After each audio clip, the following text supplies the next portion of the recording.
Where's the Italian?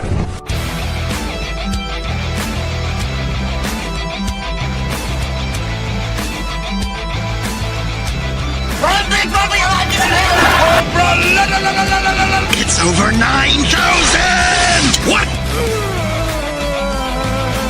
Covered with scorpions. Oh, there's people.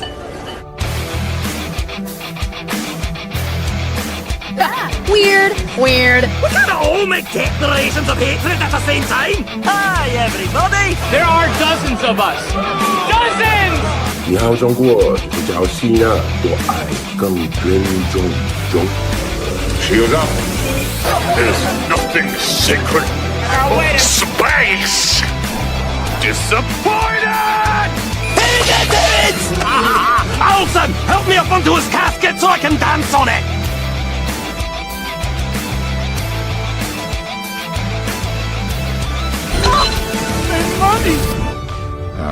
I don't care.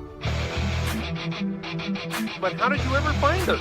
Oh, easy. We just read the screenplay you left us. And Hispanic people too. Globe gold! Globe gold! Globe gold! That means you're gay. You get nothing. You lose. Good day, sir.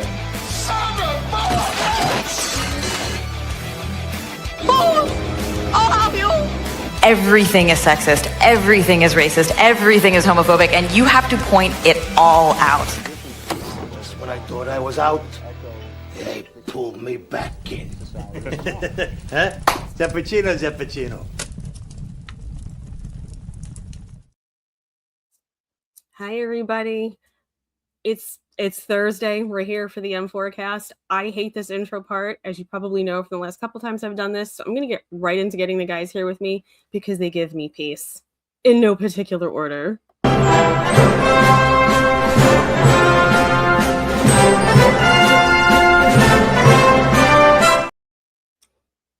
Hi, Lauren. Hi. You forgot to say that you need the Tiny Toon Titans and do the Titans Go thing. Hey, listen, we get what we get. We get what we get, Lauren, Fair? because It's fine. It's fine. I hate, and the next two people that I will bring on can vouch for the fact that I hate hosting things. So they can tell you you hate hosting, but it secretly gives you a thrill. I just really, get that I mean, impression. my heart is going ba-thump, ba-thump, ba-thump, but it's not a pleasant ba-thump, ba-thump, ba-thump. I don't like it. All right. I feel like you have an image of me in your head that fascinates me because I don't know where you got it from. Well, you have proclaimed that you are the queen and that you want to rule, and it seems that would feed into perhaps enjoying being a ruler of the channel. I'm a woman of contradiction. I'm multifaceted, and it's part of my mystique is that I don't always. I keep you guessing. Is that multifaceted or indecisive?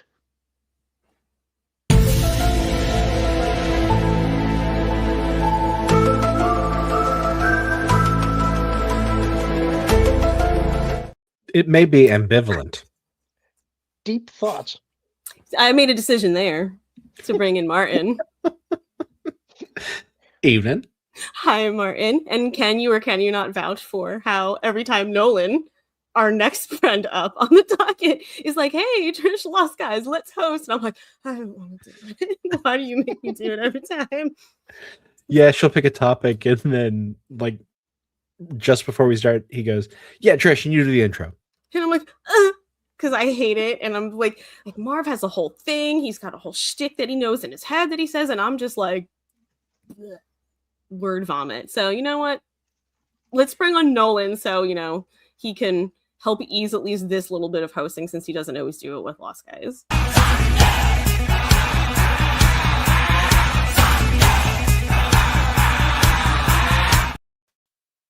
Every time I see Lorne, I feel like he's the condescending Wonka meme from years ago. Like, this is what I see Lorne doing. I was wondering. I could see it backstage. I'm like, why is Wonka behind him all of a sudden? Now I want a scrum-diddly-umptious bar. We did talk about the Wonka Bar not that long ago on a Lost Guys episode. Yes, we did. And everyone should go watch it when it comes out. Just plugging. What was that, Lauren? You missed it? Yeah, I love the Wonka Bar. I miss that they don't make them anymore. Well, we talked about a lot of things they don't make anymore in an episode. That is you know, if they're curious, they should go to that pod place and check it out. You know what I mean, Trish? You know what I mean? You say what I'm saying? You're just saying, Nolan. But we're not here to talk about that show. We're here to talk about this one. We're here. So Marv turned around and said, you know, I gave her a title, and the first chance I get, I'm out of Dodge and I'm gonna make her sweat. So we're about making me sweat tonight, apparently. But he made a mistake. He made a very big mistake. And he was like, hey, just set a super chat goal. You can make it whatever you want. Oh, he did he? I don't know what he was thinking. I'm not taking off my shirt. I don't know what the goal is, but we're not doing that. I'll take off your shirt. Okay. About 6 minutes and 31 seconds. Just note that Lauren said that. So, let me rethink that, because I just realized that could be clipped. I will not do that. As you've learned from the Lauren and Apollo show, like it seems like anything you guys incentivize, like it comes to reality. Like they hold it to you forever. Like the Walton stream, the watching the stupid Santa Claus movie. How was that second part, by the way? Oh, it was not good. Did you make a super chat goal? I'm not seeing one here. Oh, I made it. I was going to introduce it. And Nolan, king of the segue, as I've come to think of him, actually gave me a good segue for that, because he said about the Wilton stream. And, I might not always be on y'all shows, but I will try to check in when I can. And I decided he seems to have what's the opposite of an affinity for somebody? Detest? A non-affinity for Wilton. And since he decided to put me in the hot seat, the goal tonight, if we make it to $600, we will have Wilton the Troll as a guest on the show, as a panelist, and there's nothing Marv can do about it. As a guest? Or as panelist? The host? I think as host, it should be a little higher. Yeah. We're going to be hosted by a sock? I would like to continue. Want to see Marv blow his sack? I think you mean stack. All right. Well, I see good old Regina Sharp wants to make this dream a reality. If you'd like to pull up the super. Okay, hold on. I was going to put up the banner, but all right, hold on a second. Hold on. Boom. You know what? This is stir the pot. Yeah. Well, seeing as you like to stir the pot, and I also like to kneel you a little bit, Lauren, would you please do us the honors of reading super chats this evening? Of course I will. Thank you. From Regina Sharp for $50. All hail Empress Trish, ruler of the Femfour Empire, she from which bringeth the dawn, she who warms the spring, etc., etc., etc. And now I understand the etc., etc., etc. So it warms my heart even further. Let me pick it, because this is a doozy. So I know Regina likes Glomgold, so I gotta find a good Glomgold one. But these things are all over the place in this library, so we'll do this one. We'll do the oldie but a goodie, but I'll look for something else in the meantime. Glomgold, Glomgold, Glomgold, Glomgold. And since I'm just finding things that say Glomgold in here and clicking them, here's another one.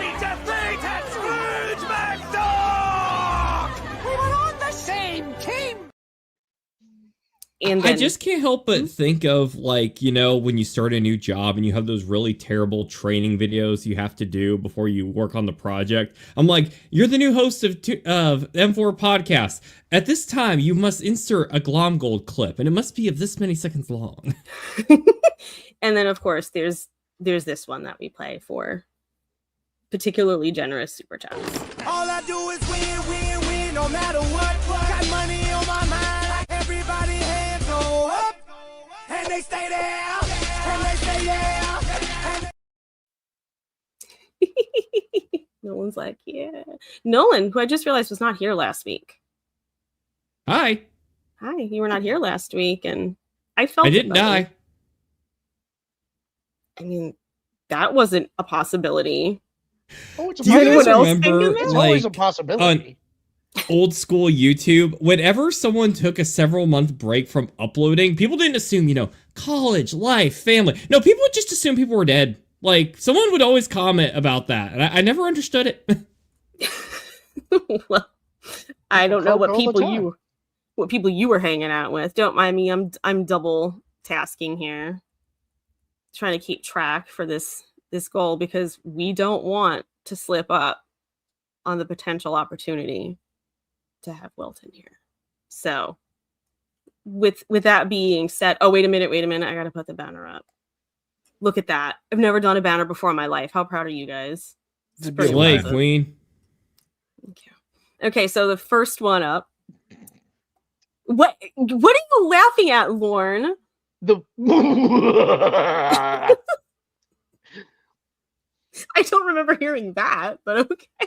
It's there on the banner. You've got it right there. Oh yeah, I did put that, huh? I thought it was cute. Go like this, which I know you kind of like. Yes. Okay, so please, Lorne, if you would. Chef Eddie for $5. All hail Empress Trish, Queen of the Seven Kingdoms and holder of the Iron Throne. Glomgold. 7 kingdoms, you guys. And going back and forth between media assets and comments is a lot. Okay, hold on. Where are you? Here we go. Glomgold! Glomgold! Glomgold! Glomgold! Ta-da! Look at me. I'll get it on. It's like little tabs that I have to. It's a lot. Lord knows. You understand having to click back in a comment. It's stressful. Drives me nuts whenever Pro asks me to do it on his channel because I'm used to using my tab where I know where all the media assets are, and then when I'm in his channel, it's like I'm frantically searching for stuff. It's like I don't know where this is. So, see, why are they so unorganized? Like you can drag them around. I don't understand. It's just that I'm not familiar with his back end. And also, like, if I had my druthers, this would be organized in a specific way, but it's not actually mine. So it's whatever way works in Marv's brain, and I have to roll with it. There'd probably also be quite a few Sam and Dean clips to choose from. Oh, he hasn't even given me one. Not even one. Not even one. Not even one. I mean, I had to beg for the Joker one with about sending the message. And then he threw the Italian. Where's the Italian one in there for me? But next up, boom. The first Dragon Queen, member for 8 months. Sesame Seed Man now lives in a 10-second AI video. Hugs. I'm not sure I understand that, but I just assume it's something that you all know that I don't. It's related to a question that was asked at Culture Casino the other night, where he gets all of these gardening questions, and somebody was asking him about raising sesame plants, and he said, I don't know how to do that. And everybody was astounded by the fact that he'd never raised one. So yeah, really? I thought he knew how to grow everything. He knows how to grow purple potatoes, doesn't he?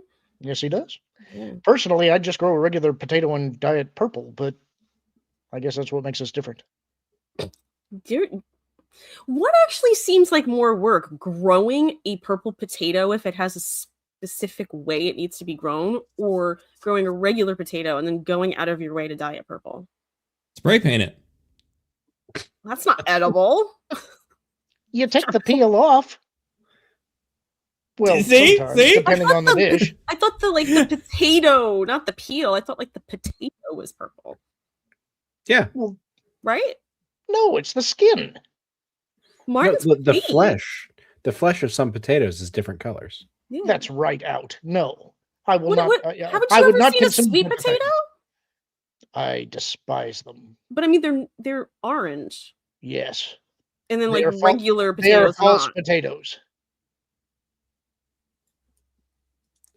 False potatoes, huh? Yams and sweet potatoes are right out. No. Well, yeah, and they're not potatoes. They're their own things. Ha! We call them potatoes. This is a civilized country. We call them potatoes. Usurper potatoes is what they are. So is that like your green beans? Like, I hate green beans. Green beans are okay. No, green beans are disgusting. They're the work of the devil. Yams and sweet potatoes, yes, we're on the same page. No. I mean, I will include yours if you include mine, because Fine. It's a deal. It's like there are very few things that I will say outright I will not eat, but those immediately trigger my gag reflex. I will actually, green beans. If they enter my mouth, it is an uncertain thing as to whether or not you will be in the blast radius. Like Kevin and the mushrooms. Blech. Uh-huh. All right, next up. Regina Sharp again for 10. Let me see if I can do this. 18 days.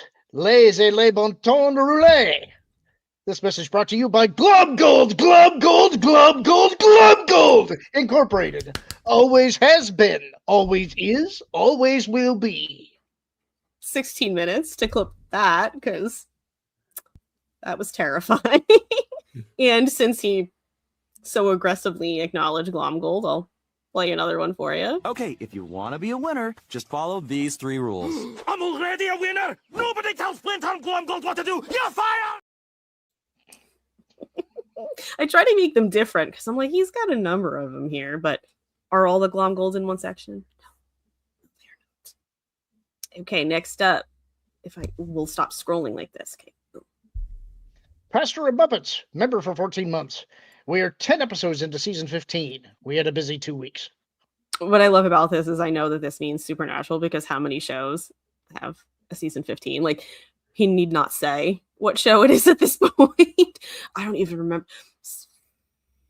That's like, you're in like a very close to home stretch, because how many episodes did that last season have? Like maybe 20?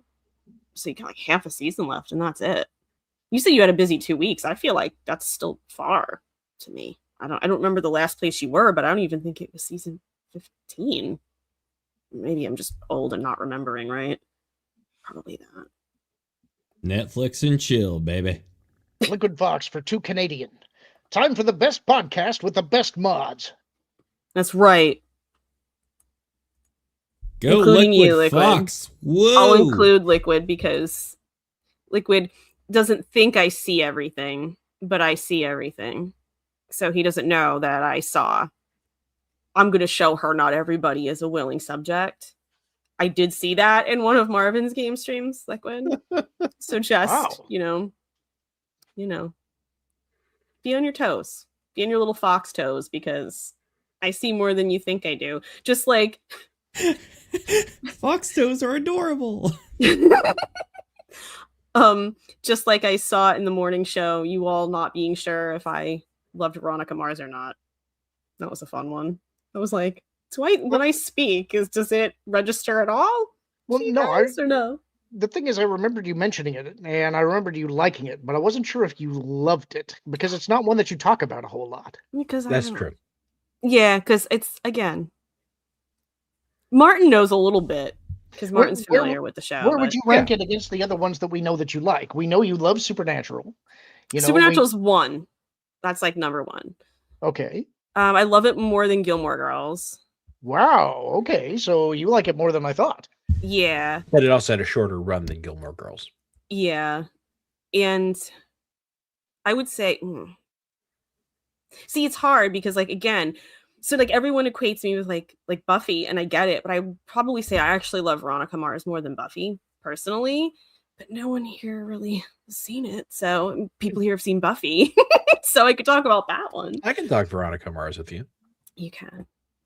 One day, you know what? Actually, we should just kick everybody out and just have it be me and Martin talk Veronica Mars for 2.5 hours. Well, have you seen it, Nolan? Well, you said kick everyone out. Now I'm picturing you midstream just being like, bye-bye, Thunder and Lauren, boy. Boom. I like how she's the host. She can do whatever she wants. This allyship warms the cockles of the heart. I could bring Miss Stone in here, and she and you could talk about it for hours. We could talk about how the end of the Hulu season is a travesty and has changed how I watch the show. Let's not get into it. Or the movie. The movie I was good. Yeah. But the end of the Hulu season, and like when people go, oh, well, you have up until that point, or you can just pretend such and such didn't happen. I'm like, no, my brain can't unwatch it. I know what has happened here. And so now I will retroactively think of it. And now you know how Lauren feels about all the Disney Star Wars stuff. Yeah, I get it. Why are you laughing like that? Oh, sorry. I can compartmentalize a little bit. But I thought you hadn't even returned to the original trilogy in a long time. I haven't, but I did watch, I think, The Phantom Menace when it was re-released in theaters. I think it was either a year or two ago. I went to see that with my son because he wanted to see it.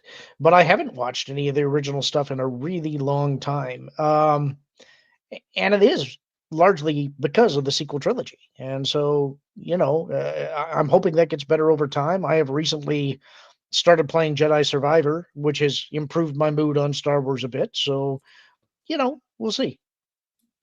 I don't want to take over with Star Wars chat because Trish is hosting tonight, and I know it will drive her bonkers if I go off on a half-hour screed. So that's all. That's all I'm gonna do. I mean, it's in all sincerity, it's a tough position for me because it's like I don't want to stop people from talking about what they talk about. I understand I'm the outlier. Yes, you do. If you had the ability to just go, but like I don't want to in here. I would. In your defense, though, it did dominate like half the show the other day. That was like an hour and a half of Star Wars conversation. I like to think I'm engaging when I have something to speak about. It's just I don't always get that opportunity on here, and sometimes I'm like, I'm a little antsy. I'm chatty, believe it or not. I'm a chatty Kathy. This is why I've been enjoying having you over on Lauren and Apollo to talk about the 90s movies, because it gives you a chance to get excited about stuff. And it's movies, too, which is like not something I would normally be like, yeah. But the Somehow 90s I'm chatty reminded me of, I was ballerina Barbie. Actually, I sort of pseudo brought up Barbies when we were talking about Beauty and the Beast faux Barbie that they put out where you put like the mask over. Anyway, we won't get into it again. What am I on here? Liquid Fox. This thing scrolls and I don't even know where I am. Okay, here we go. Here's the next one. The first Dragon Queen for $2. As a queen, you have all the power.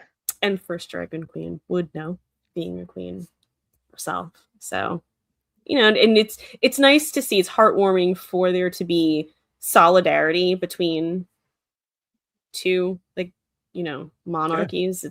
It's nice. A lot of times they're at war historically, but me and Dragon Queen, we're good. We in the peasantry have no idea what that's like. We just fight and die in your wars. What war have I put you in? Yet. Peasant. Tell me, peasant, what war have I put you in? Ooh. Okay. He's like, I'm going to create one and manipulate it. See, I know, you're not the only. I know how you think, Connor. Get out of here. Next one, boom. Nah. Okay. Well, we'll just leave it up here until you do it. I wouldn't do Regina that way. Regina Sharp for another 5. 3 weeks setup, and Marvin isn't here for the payoff. Sorry, guys. I'll do better next time. It's okay, Gina.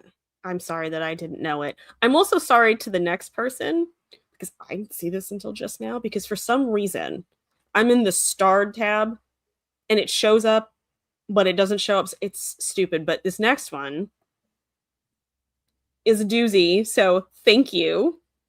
Synchronicity. 10 of them.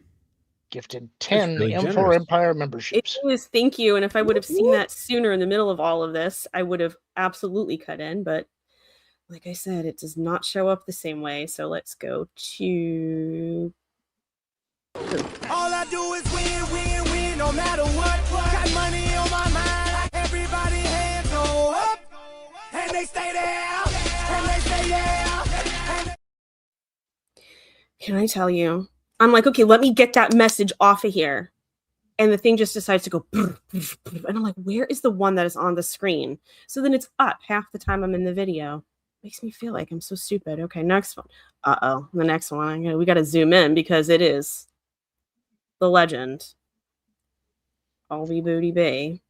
Yep, $2. What's up for everybody? All hail Trish. That is the most emotion I've ever seen the IU coach make. Was that who that is? Okay. I was like, I know it's something of the sports-ness. Sports ball. It was, yes, it is a sports ball. Weird. Oh my god, see, it just did it again. Go sports. I'm trying to keep track of this because, we would ideally like to torture Marv with Wilton, so, and I'm marking them down. We aren't going to drop the ball this time. Well. Regina Sharp for 5. Also, sorry for stepping on your title read there, Chef Eddie, but she set the goal as I was typing. It's all right. It's a... Oh, I can't wait for the next one. Oh, I can't wait for the next... Not to cut off Regina's. I just saw the next Regina, one. They think your super chat sucks. It's like, oh, I can't wait for the next one towards the end of it. The second you see it, you're going to know why I can't wait for it. But... Okay. It's okay. Sometimes step on each other's toes, fox toes, whatever. We're all friends here. It's all right. I'm sure Chef Eddie was fine. Now, next one. Tyler Golositsky, member for 16 months. Glory to me, Mistress Trish is here, and ruling the M4 Empire, it will be a glorious night. Tyler, thank you every time. Every time, the joy that it brings me to make Lauren do his, not as bad as you would think Dobby voice. It's not good, but, it's not like Marv's Bane bad or anything. He's going to get so mad when he hears that. I really don't think his Bane is that bad. Well, now it's a gag. Yeah. Now it's a gag, but... Okay, Nix, because we've got more, man. Let's go. Boom. Tyler Golositsky for $4.99. Hey, wait. Where's our favorite orange monster / Italian park goer and his musical? I think muscled. I like a musical. Enforcer. I kind of like the idea of him just wandering around with a bard crier before him. All hail Marvin the Magnificent as he walks through the parks. Kind of like when it's shame. A plumed hat. And a loot. Shame. Okay. Boom. Liquid Fox for $5 According to this book, sweet potatoes, aka yams, are disgusting. Lauren is right. To this book? What book? Your book? Obviously one which is correct. The Book of Lauren. Look at it. He's just sitting there like, Book of Lauren. The First Dragon Queen for $2. I have polar bears fighting my war. They're better. Yeah, hard to beat polar bears, weaponized polar bears. The problem is that they're kind of restricted to a certain locality. Well, maybe that's part of how you defeat them. You take them into a foreign locale and they are thrown and perhaps not equipped to surviving in said locale. Like maybe if you put them in the heat. Yeah, that makes them terrible armies. Fighting them. Like if you're the enemy, you bring the war with the polar bears. That would be how you would defeat First Dragon's polar bear army. So they're like the Abrams tank of the animal world. Really great for where they can fight, but totally useless anywhere else in the world. It's a very specifically amazing weapon. Oh, well, I see our next super chat has picked up on who is reading the super chats this evening. Chef Eddie for $2. I cannot tell a lie. You read that as written, Lord Connor. I would also note that we were not picking the best movie of 1991. We were discussing movies that came out in 1991. Yes. Thus, I will have to editorialize slightly. Highlander 2 is a movie that came out in 1991. Nolan, I did give you a shout out on that. And Martin, I gave you both a shout out. I haven't got a chance to go back and watch it. I've been so busy. Because I'm not saying it for that. I want to make sure what, Lauren? To please the audience, I did actually put the poster in the rotation. He did. I was actually a good host. He did. And you fast tracked it, right? To make sure that anyone who had to leave could see it. He did. He did do I did. He did. But 1991 is the year of the cinematic epic. Cool as Ice. So Cool as Ice was absolutely on my list. Lauren had the nerve to talk about it like it's awful.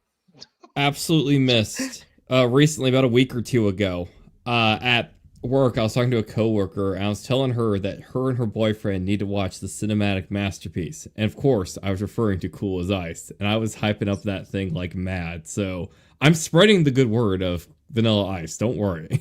I both shouted you two at what? I'm gonna want you to put something on the screen here in just a moment. Okay, in like the regular comments, because I'm in like the starred ones. Do I need to go back? No, I just added an image. Go ahead and just put that on the screen. Oh god, you're making me do this. Where am I doing that? Oh, okay, here. Let's look at the text that is on the poster. When a girl has a heart of stone, there's only one way to melt it. Just add ice. Which that he did. The quality of the writing that we're talking about for this movie. Which he did with the little ice cube over her face while she was asleep. So very clever. I also, Martin, did you proud, and I brought up how the cinematographer went on to work for Steven Spielberg and how there is a book about how beautifully shot Cool as Ice is. So thank you very much. Those pants could cause a seizure, Trish. And that's why you need an expert cinematographer on that picture. Which they got. A cinematographer befitting the dialogue. Do you I have a feeling he was colorblind and could only see in grayscale. Well, he wasn't the costumer.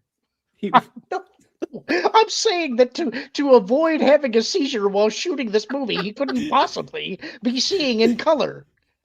Notice how the film has no fast forward shots. Do you think that Stephen Keaton would do any old movie? Come on. He is on Family Ties, and then he has to do he wouldn't just go from Family Ties to Cool as Ice just without thinking it through. Depends on how desperate he was. It's possible that there's no way Stephen Keaton's desperate. There's no way. All right. Cool as Ice. I mean, that is an upward trajectory. Family Ties to Cool as Ice. Like that's just you're on an upswing. You really think so? You think that this is a step up from Family Ties? I absolutely don't. Are you what not do you guys? My sarcasm. If I could interrupt for a second, what do you guys think of this theory that's been going around that saying that humanity actually peaked with this movie and society has been really depressing ever since? I think that motorcycle looks like you could hit the horn and it would just go beep beep. I think this is a Nolan theory that he's floating about and saying, like, did y'all hear that this is a thing that's been going around? Someone's got to be a trendsetter, and I'm doing Mr. Ice justice. Just saying. Mr. Ice. He's so polite. He gives him a title. We respect our heroes around here. His friends call him Vanilla. Isn't that right, Queen? Okay, well. I would just actually, while I'm thinking about this, we do have more super chats, but I don't want to forget Martin specifically because I'm sure you've seen it. What are your thoughts on Drop Dead Fred? It's insane. Lauren was like, not my thing, but it is a crazy movie. Thank you, but Lauren was like me putting it on my list, Kevin and I saying that we love Drop Dead Fred. Like Lauren was like personally offended by this, and I feel as if you would not be. No, I'm not personally offended by it, but the guy that plays Fred was like that alt comedy kind of thing was never really my thing. Which we talked about actually about how that is definitely make or break for that movie. And I feel like he was the guy. He did several episodes of Blackadder, I think, and he did the young ones too. Yes, and the young ones, and they were trying to bring him over to the States, and I just don't think they were ever going to find a vehicle for him where he was going to be the primary character that worked in the United States. I personally would have stopped it if I were able. If I encountered that man in the wild, I would strike him. I mean, wasn't he almost Peeves the Poltergeist in the... He was. Yeah. And it's why whoever they pick for this show, I'm going to have a hard time with because that is just like perfectly good casting. Yeah. And I don't know. I don't really like the character of Peeves. Hot take, I think. But what? You got to skip ahead in the super chat. Do I? Is there another big? All big booty bees. We'll get there. We'll get there. I see it. We'll get there. This isn't. Did you see the thumbnail? Pretty relevant. God, I didn't. Okay, hold on. I thought you just wanted me to put it up because of what it said. No, it was because of the thumbnail. All big booty bees for $2. Sydney Sweeney is the queen. You are a legend, BBB. That you turned it around that fast is amazing. Yeah. Always in awe, honestly. I don't know how Booty Bee does it. I took a class in learning how to do Photoshop and all that, and I still be like, terrible. I'm not gonna say like Nolan is saying that Vanilla Ice represents the peak of civilization, but 1991 was particularly good for him with The Secret of Use and which was on our list too, and this coming out in the same year.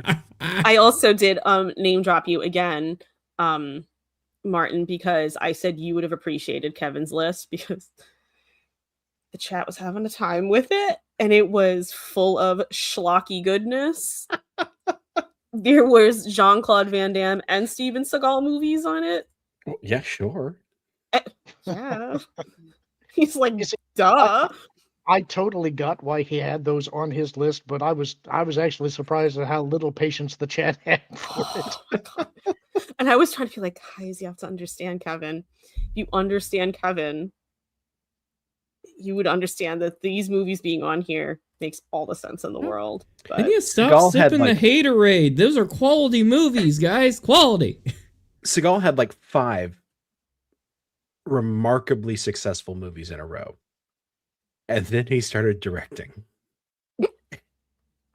And it all disappeared. Well, Steven is the problem. Steven's what happens when you start believing your own hype. And boy, did he buy into his own hype. Yeah. Well, we don't want someone in the next super chat, tagged in the next super chat, to buy into their own hype.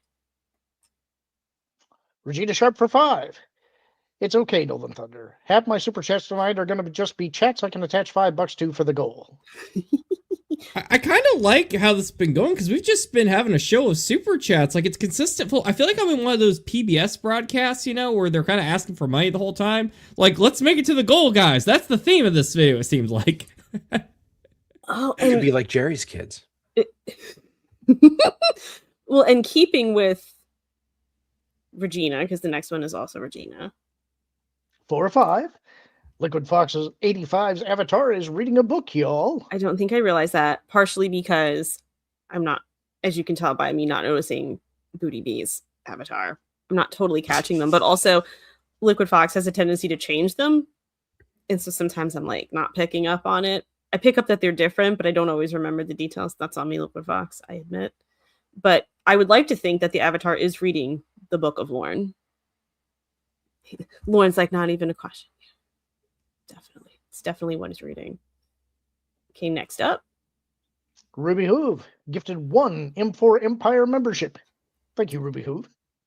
I always want to sing Ruby Hoove Day. It's Ruby Tuesday. Know that goes through my head when I see your name. Okay, next one. First Dragon Queen for 5. It's cold and ice everywhere. Now I replace the armies with dragons when it's warmer. That makes sense. Yeah. Does make sense. I should have known. I never doubted you as a fellow Queen ally. Never doubted you that you would know that. Okay, now.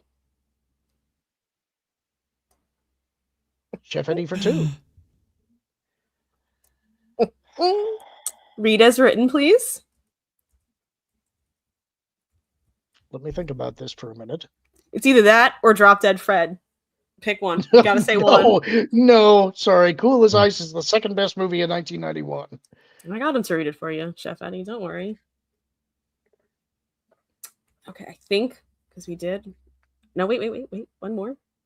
Boom. Mike Glass gifted 1 M4 Empire membership. Thank you, Mike Glass. Thank you, Mike. I have not added these up. if you would like to talk amongst yourselves for 5 minutes, because I'm sure they're curious as to where we are at with the goal, especially Regina, who was just tagging them along. Anybody got a calculator? I do, but I just need to actually do it. So, we could just keep saying that we're short of the goal and accidentally go over it by like double. What? Yeah, real shame. I know. Ryan, I'm sure Marv would be so upset if that happened. You know, he gets upset about some funny things. You never know. So it sounds like I missed a banger of an episode on Tuesday. We did have fun. Cool. Please, no. Covered with scorpions. Covered with scorpions. No. Covered with scorpions. Get them off me. What are you doing to my head? I don't need you to bring me on. I can bring myself on. No, it's my last act because now you will take the reins. Well, no, you know what? I was honestly thinking that since, you started this, maybe I'm just a panelist tonight and you can continue to lead. No, I'm good. No? I think I did all right. I had my guys here helping me. I mean, nobody texted me saying that the place was on fire, but there were no duck appendages. It's always on fire. That's normal. Have you seen the backdrop? I mean, all I got was a text from Lauren saying the Titanic has hit the iceberg, but I think that happened a long time ago. I don't believe you. And I think you specifically picked Lauren because you're trying to break up our allyship. And even though we bicker, we are solid. So you're not going to do it. All right. Well, maybe I won't. I don't know. But I just walked in the door. So just got home. Fun day. I'll fill you guys in on it. But what have I missed thus far? Well, we literally just got through the super chats for the goal. Really? Oh, wow. I thought what's the? I was in the middle of adding them up. What the hell does that say? Hold on. Keep going. I mean, I have no control over its speed. $600 in super chats to no, you did not do this. You got to keep reading it. Wilton the troll. I just saw Wilton, and I know what it is already. There's a caveat at the end, and I can't stop it. Mwahahaha, which was Lauren's favorite part. Why do you want to hurt me? Do you really want? I've been good to you, Trish. We've been friends for 20 years. Why would you do this? Have you?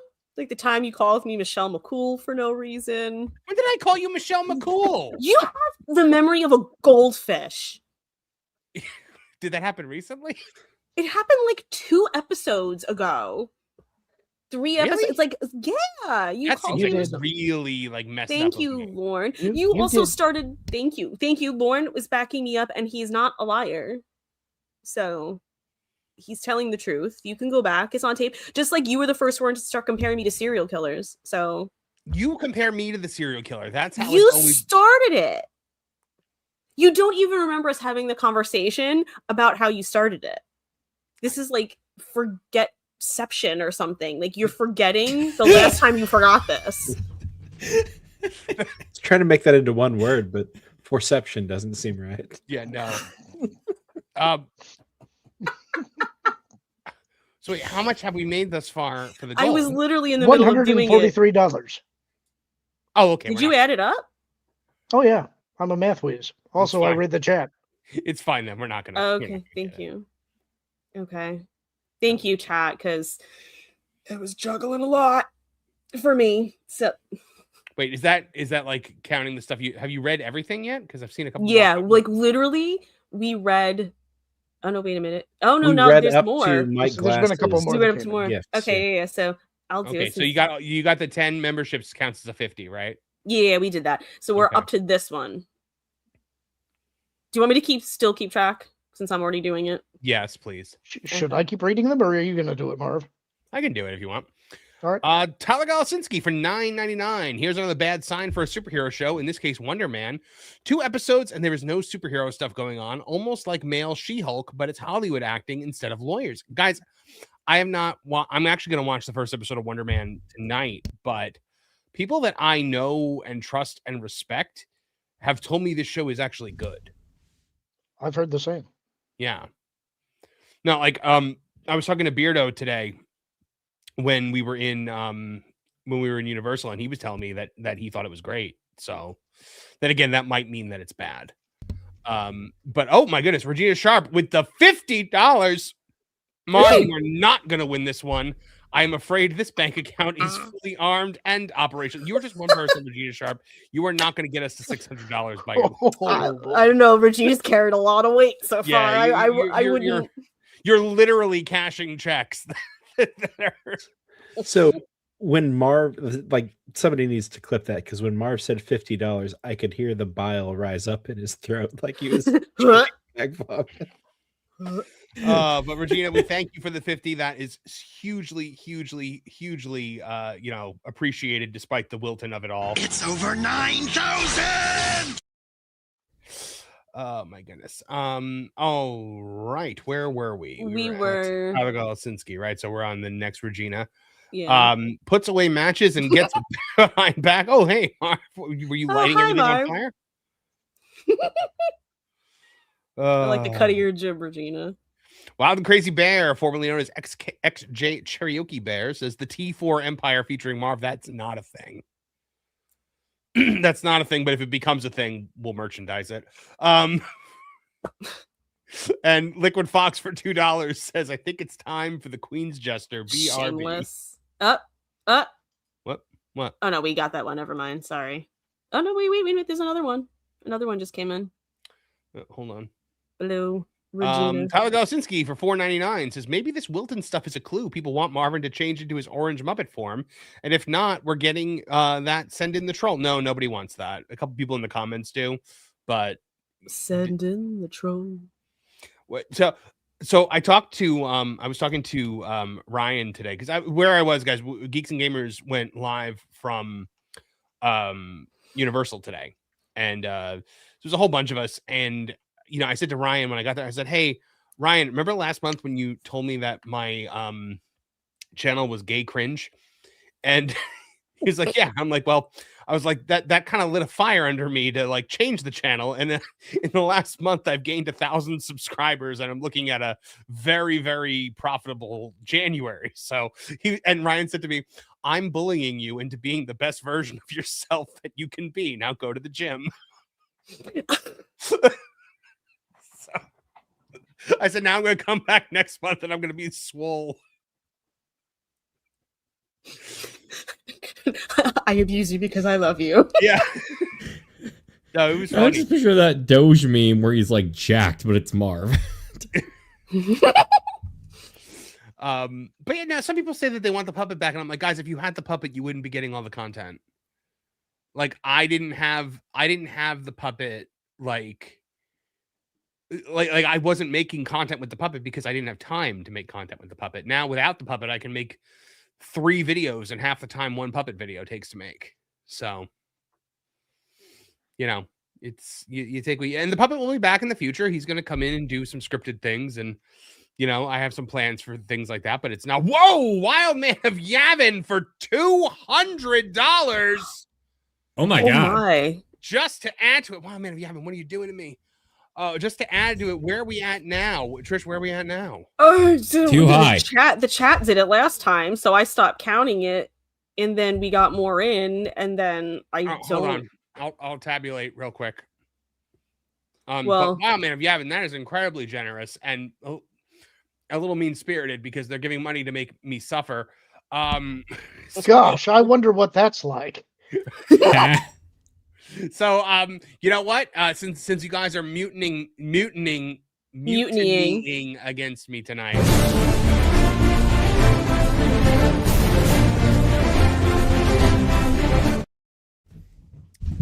Okay. Oh my goodness! Thank you so very much. Seriously, losing track of. Yeah, I'll add them up real quick. Yeah. Talk amongst yourselves. Guinea pig is neither Italian nor pork. Okay, well, we have other ones, though. So do you want me to keep reading them? No. I'm just going to go up to that one, and then I'll continue on from there. Okay. I think we might have skipped, but... yeah, okay. I saw another one. I want to read it, and I want to answer it. But then do it. Okay, well, it's this $5 one. Okay. I don't know if Mike saw it in the chat because I did it under the M4 thing, but we read his gift membership donation. We had stopped and then saw it came in and then did it. So you did? We definitely did it. Right. I'm not crazy, right? I'm not dreaming this. Yeah, okay, thank you. But we did. Well, if you did, then Mike Glass gifted one M4 Empire membership twice, so he gifted 2. Oh, he gifted 2? Oh, Yeah. so I guess we did miss one. Oh, I guess we did miss one. I only see one. As my grandfather used to say in these situations, give you books, send you to school. Oh, I see. Yeah. It was like in here, it's like a bumper from Regina's. Yeah, we did do 2. Okay, sorry about that, Mike. Okay. We got it. I'm telling you, man, the scrolling. Oof, okay. Oh, how do you do this? Honestly, how do you do this? We are at $460. That's counting the 3 that's counting the 2 5s and the 2 that we're going to do right now. Okay. We just did the 1, and then Liquid Fox for $5 says, "Wait, did I say gesture? I meant gesture. Ha! My loyalty is to the Empire, Team Marv. Better be, because I can take that model. I can take that wrench away from you real fast, Liquid Fox." Note that he is claiming he is loyal while donating towards the goal to make Wilton be on here to annoy you. This is also just pointing true. that out. You and Kimia for 199 says, "Speaking of swole, where is Kev?" I don't know. Yeah, he shows up. He shows up when he shows up. At this point, he's kind of like Batgirl on the 66 Batman show, where, like, you know, if you see the motorcycle come through in the intro, he'll be here. I will say, Marv. I messaged him. Would you like to acknowledge that, Nolan? Can we give Kevin like the Batgirl song that was in the 60s cartoon or show that everyone seemed to hate? I don't even remember that song, but sure. And I don't know it. I did message him because of the story that we did not get to because we were just having fun reading. You're still going to lead that story, by the way, because you're the expert. Well, now I feel like, I mean, I'll talk about it, but now I feel like, you know, it's just going to be me talking to a room of people who do not care. No, I care. But I did tell Kevin, and he said he was going to try, but I know I do know what he has going on the last handful of days. And so I said to him, it was more important than talking with us about. Yeah, of course. Blake I know Lively. he's going through too. So yeah. So, you know, he said he was going to try, but I didn't. Mm-hmm. Mentally, I said to myself, it's better to just assume he won't be here. But all right, so we are here in spirit. So we are at 460 right now. So that is a little closer than I thought we were going to get. Wild Man of Yavin, thank you, man. So he really wants to see you suffer. Apparently, people really like Wilton, and they'll, you know. So you know what? For all the generosity tonight, We got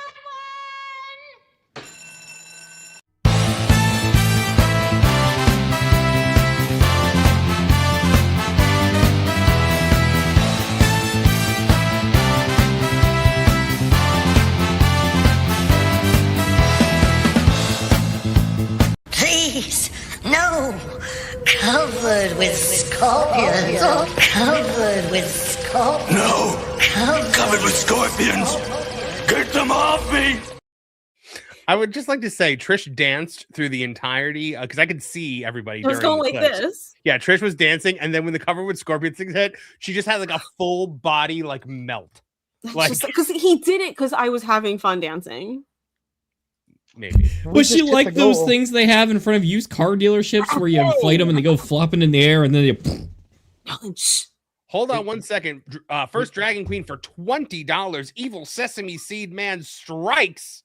That brings us to 480. And then the Wild Man of Yavin with 100. I'm sorry. Hot girl said she needed money. With respect and not to be a creeper. Just say. That brings us to 580. And then Regina Sharp with the 50 says boom. Oh, man. You know, you can say what you want, but under the matriarchy, we hit $600 people have fun when they're given things that they are happy with. I'm just saying. They're prospering under the matriarchy. You might not be, but the rest of us are. I guess I will reach out to Steve and have him here in a cordial, respectful way. Oh yeah. Yes, always in a respectful manner. Listen, Wilton is a troll, but he is our troll. I think we should have a secondary goal where what Marvin has to do for, say, like another $200 is actually draft via calligraphy written in his own hand a formal invitation to Wilton the Troll. No, we're not doing that because I can't do that, nor do I have the time to do that. Oh. I love when there's an expression on Lauren's face and it just doesn't change. You said no, and nothing about Lauren's expression changed. I know the chat will come through. I'm allowed to say no to some things. No. What did you say in the conversation that we had last night privately? I'm not a stooge, but I am a whore, I believe is what I said. That's exactly what you said. And you said for what again? For money. That sounds like the most depressing title. No, so Lauren and I were talking about the fact that on Pro's show, the chat the chat has sentenced me to that gardening place with Culture and Wilton. And so I was like, well, how much of that money am I getting? Because I'm not a stooge, but I am a whore. And I will debase myself for money. Oh my God, Martin. My brain is trying to think of cover art. Yeah, but which Stooges? Are we talking 3 or Iggy? I was thinking Iggy. That's where my brain went. Liquid Fox for $10 says, Pastor of Muppets is watching a stream as the chat praises their queen. I remind Marv he can't do Bane, which leads him to curse my name. Bastard Fox bastard. He didn't. Oh, you're the wrong person to read this. I don't know. Pastor of Muppets is watching the stream. It's Metallica. Oh. Bastard. Fox bastard. That's what he's doing. Okay, well then do it, Trish. No, you got enough out of me. You just started to do it. Why do I have to do it? They got enough out of me. It's fine. Liquid Fox. The second you try to make your super chat, who would you prefer to have sing this? Liquid Fox, I already sang some. I made sure the reference did not go unrecognized. Hold on, I gotta wait to see what Liquid Fox says. I'm the one who understood you. Got the way your brain works. So we're just gonna sit here and wait for Liquid Fox to say something. This is scintillating. Yeah. Streaming. No, we'll wait, Liquid Fox. Imagine Liquid Fox like walked away to the bathroom to get a snack or something. Yeah, and we're just sitting here like he comes back staring at the screen. Well, he answered. Oh, he did for $2. Said everyone. Well, I got news for you. I doubt Martin's gonna sing all of that. So yeah. That's all right. True. And a 1 and a 2 and a 1, 2, 3. Pastor of Muppets is watching the stream. I'm the only one doing it. I'm trying not to laugh. It's much better when it's just you. Also, I know you don't know the whole tune, but what? And I'm not laughing at you. I'm just laughing at the. So Trish will get this. Actually, you will too. You've been listening to Harry Potter. The school song in the first book that they all sing to different tunes because not everyone's just singing their own. It sounds terrible in that book. Like I don't think, for instance, Nolan even knows Master of Puppets. Not one of the ones I know. Stop bringing up regular chats that praise your name. We're not. You did. I didn't. We did that. We did that at the same time. Yes. This is Pastor of Muppets is watching the stream. As the chat praises their queen. I remind Marv that he can't do Bane, which leads him to curse my name. Bastard. Fox bastard. There you go.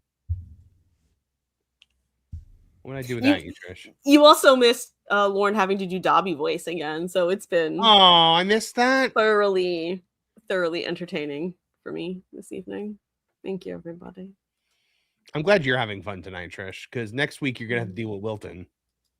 I don't have a problem dealing with Wilton. Because you've never dealt with Wilton. I don't care.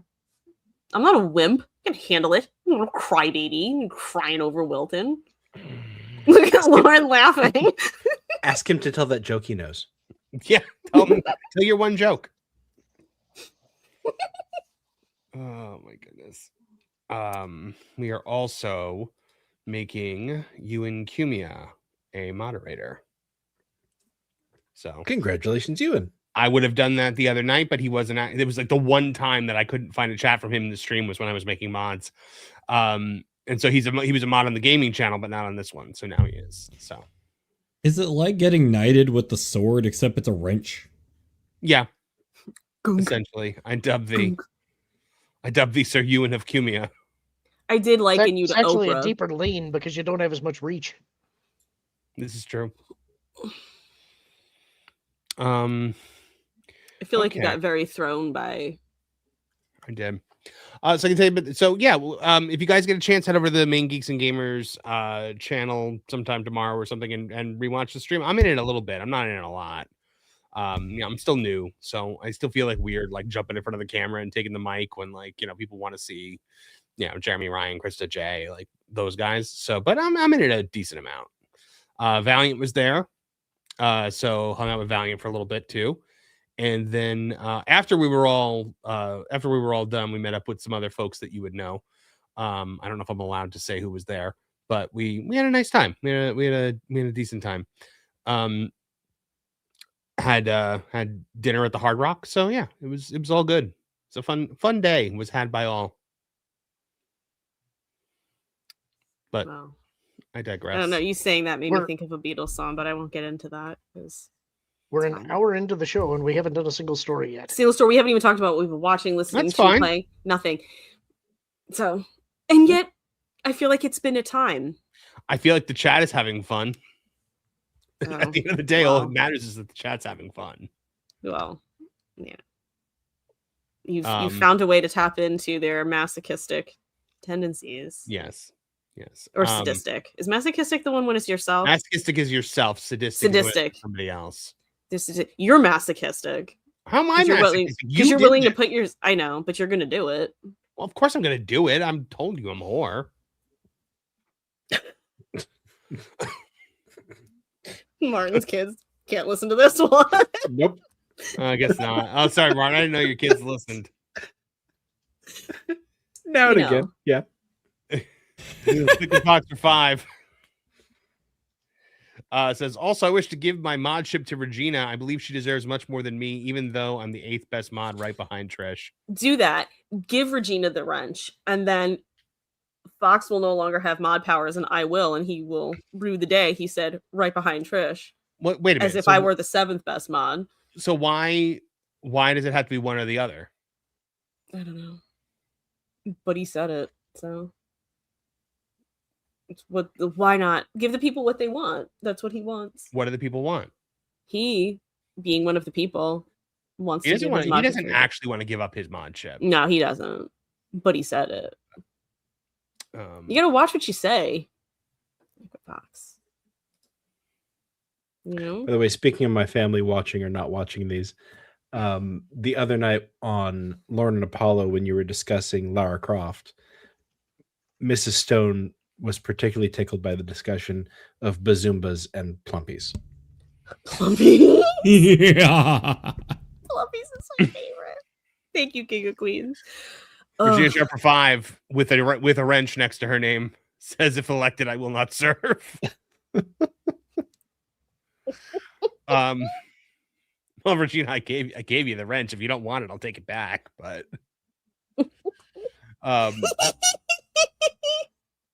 Chef Eddie for 5 says, Marvin, you missed the part when we all agreed unanimously that Highlander 2 is cool as ice for the best movies of 1991. Was that really what was Highlander 2 1991? Yeah, apparently. Yeah. Huh. Tyler Golosinski for $4.99. Lauren, I think this one's for you.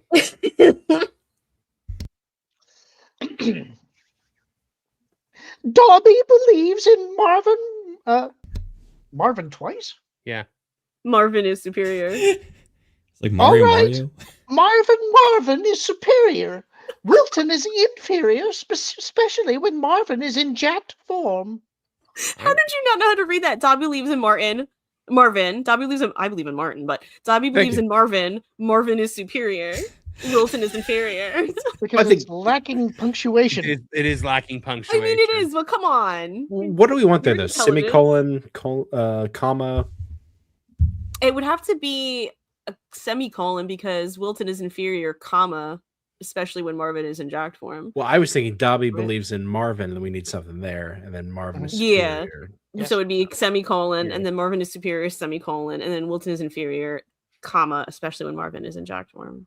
And I keep wanting to say Martin. Sometimes I do that, and I have to People catch do that, myself. yeah. Marvin and Martin. Terrible.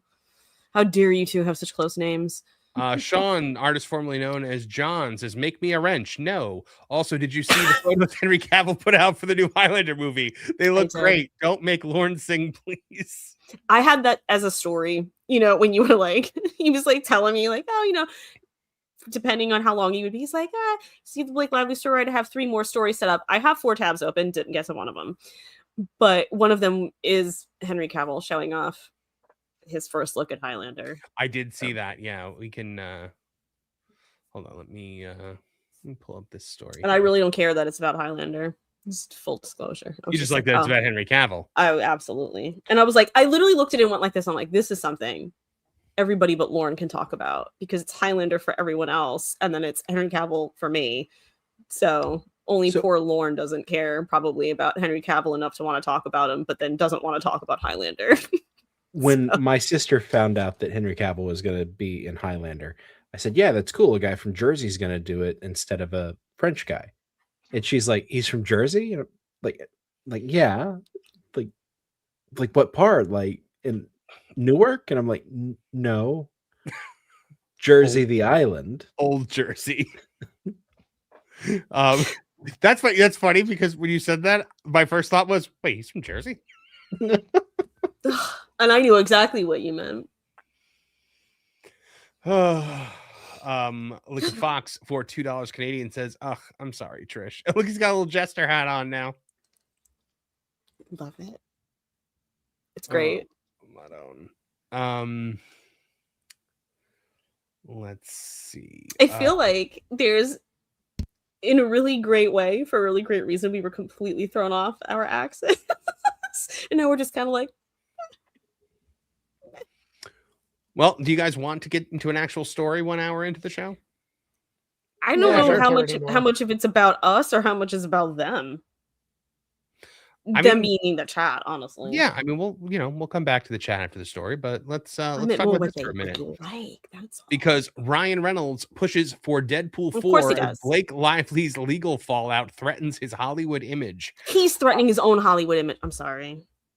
Yes, but it would not be threatened if not for the Blake Lively situation. Well, like, she was like the first domino, but then like you see all the stuff he did behind the scenes and his own stuff, and that's him. She didn't make him do that. And you can tell they also talk exactly the same way in written form. Like, it's very weird. I've never believed more that they are perfect for each other. Oh my gosh, right? Or maybe they just have the same intern that works both of their accounts. God, well, if it's an intern, my thing is, like, the way he speaks in text, I'm like, please tell me he actually talks like this too. Like, when not in front of a camera. Because, like, that's the thing is, like, I don't know how much the rest of you know, but the things that came out were, like, emails and text messages and to people like Ben Affleck. But, like, behind the scenes to be like, hey, could you, like, support us in this thing? And it's just like, what are you talking about? And it's just like a novel. And at one point he says something about to Colleen Hoover, I know you guys have a tummy ache. And I'm like, you're a grown man talking to a grown woman. Ugh. I'm sorry, it's doing this stupid thing where the HTML on the site screws up. But in an August 2024 message sent during the opening weekend of It Ends With Us, Reynolds expressed anger that the film's success was not being framed in a way that he believed properly centered Lively. According to court documents cited by People, Reynolds wrote, I'm super frustrated because this is a moment in which Blake should be celebrating. She made this unbelievable win happen. She willed this weekend into reality. Baldoni and these other buckets of dum-dum juice should be acknowledging the speculation and gossip themselves. They should be jumping in front of it in the most full-throated, unqualified way now. What is the gossip that the speculation and gossip? I don't know. Honestly, I don't know. Truly. And part of me doesn't care because I'm sure whatever it is that he would say is probably not as big of a deal as he seems to think it is. And he goes, I'd put Blake's reputation on trial any day of the week. She's worked with dozens of other mercurial and abusive people. In her experience and mine, no one has ever reached the Empyrean heights of vile the way Justin Baldoni has. His complete lack of not only remorse but self-preservation is a character study in malignant, lazy-lidded stupidity and darkness. I never want this man to work again. Who the heck talks like this? Sorry, I almost F-bombed. I was hanging out with Geeks and Gamers too much today. The language is striking not only for its hostility, but for the way it attempts to reduce Baldoni to a moral caricature. Rather than a measured legal defense or restrained response, the text reads as a scorched earth possible condemnation, one that became public only because it was released through the court process. It's like a 10th grade girl with a theater background. Yeah, or...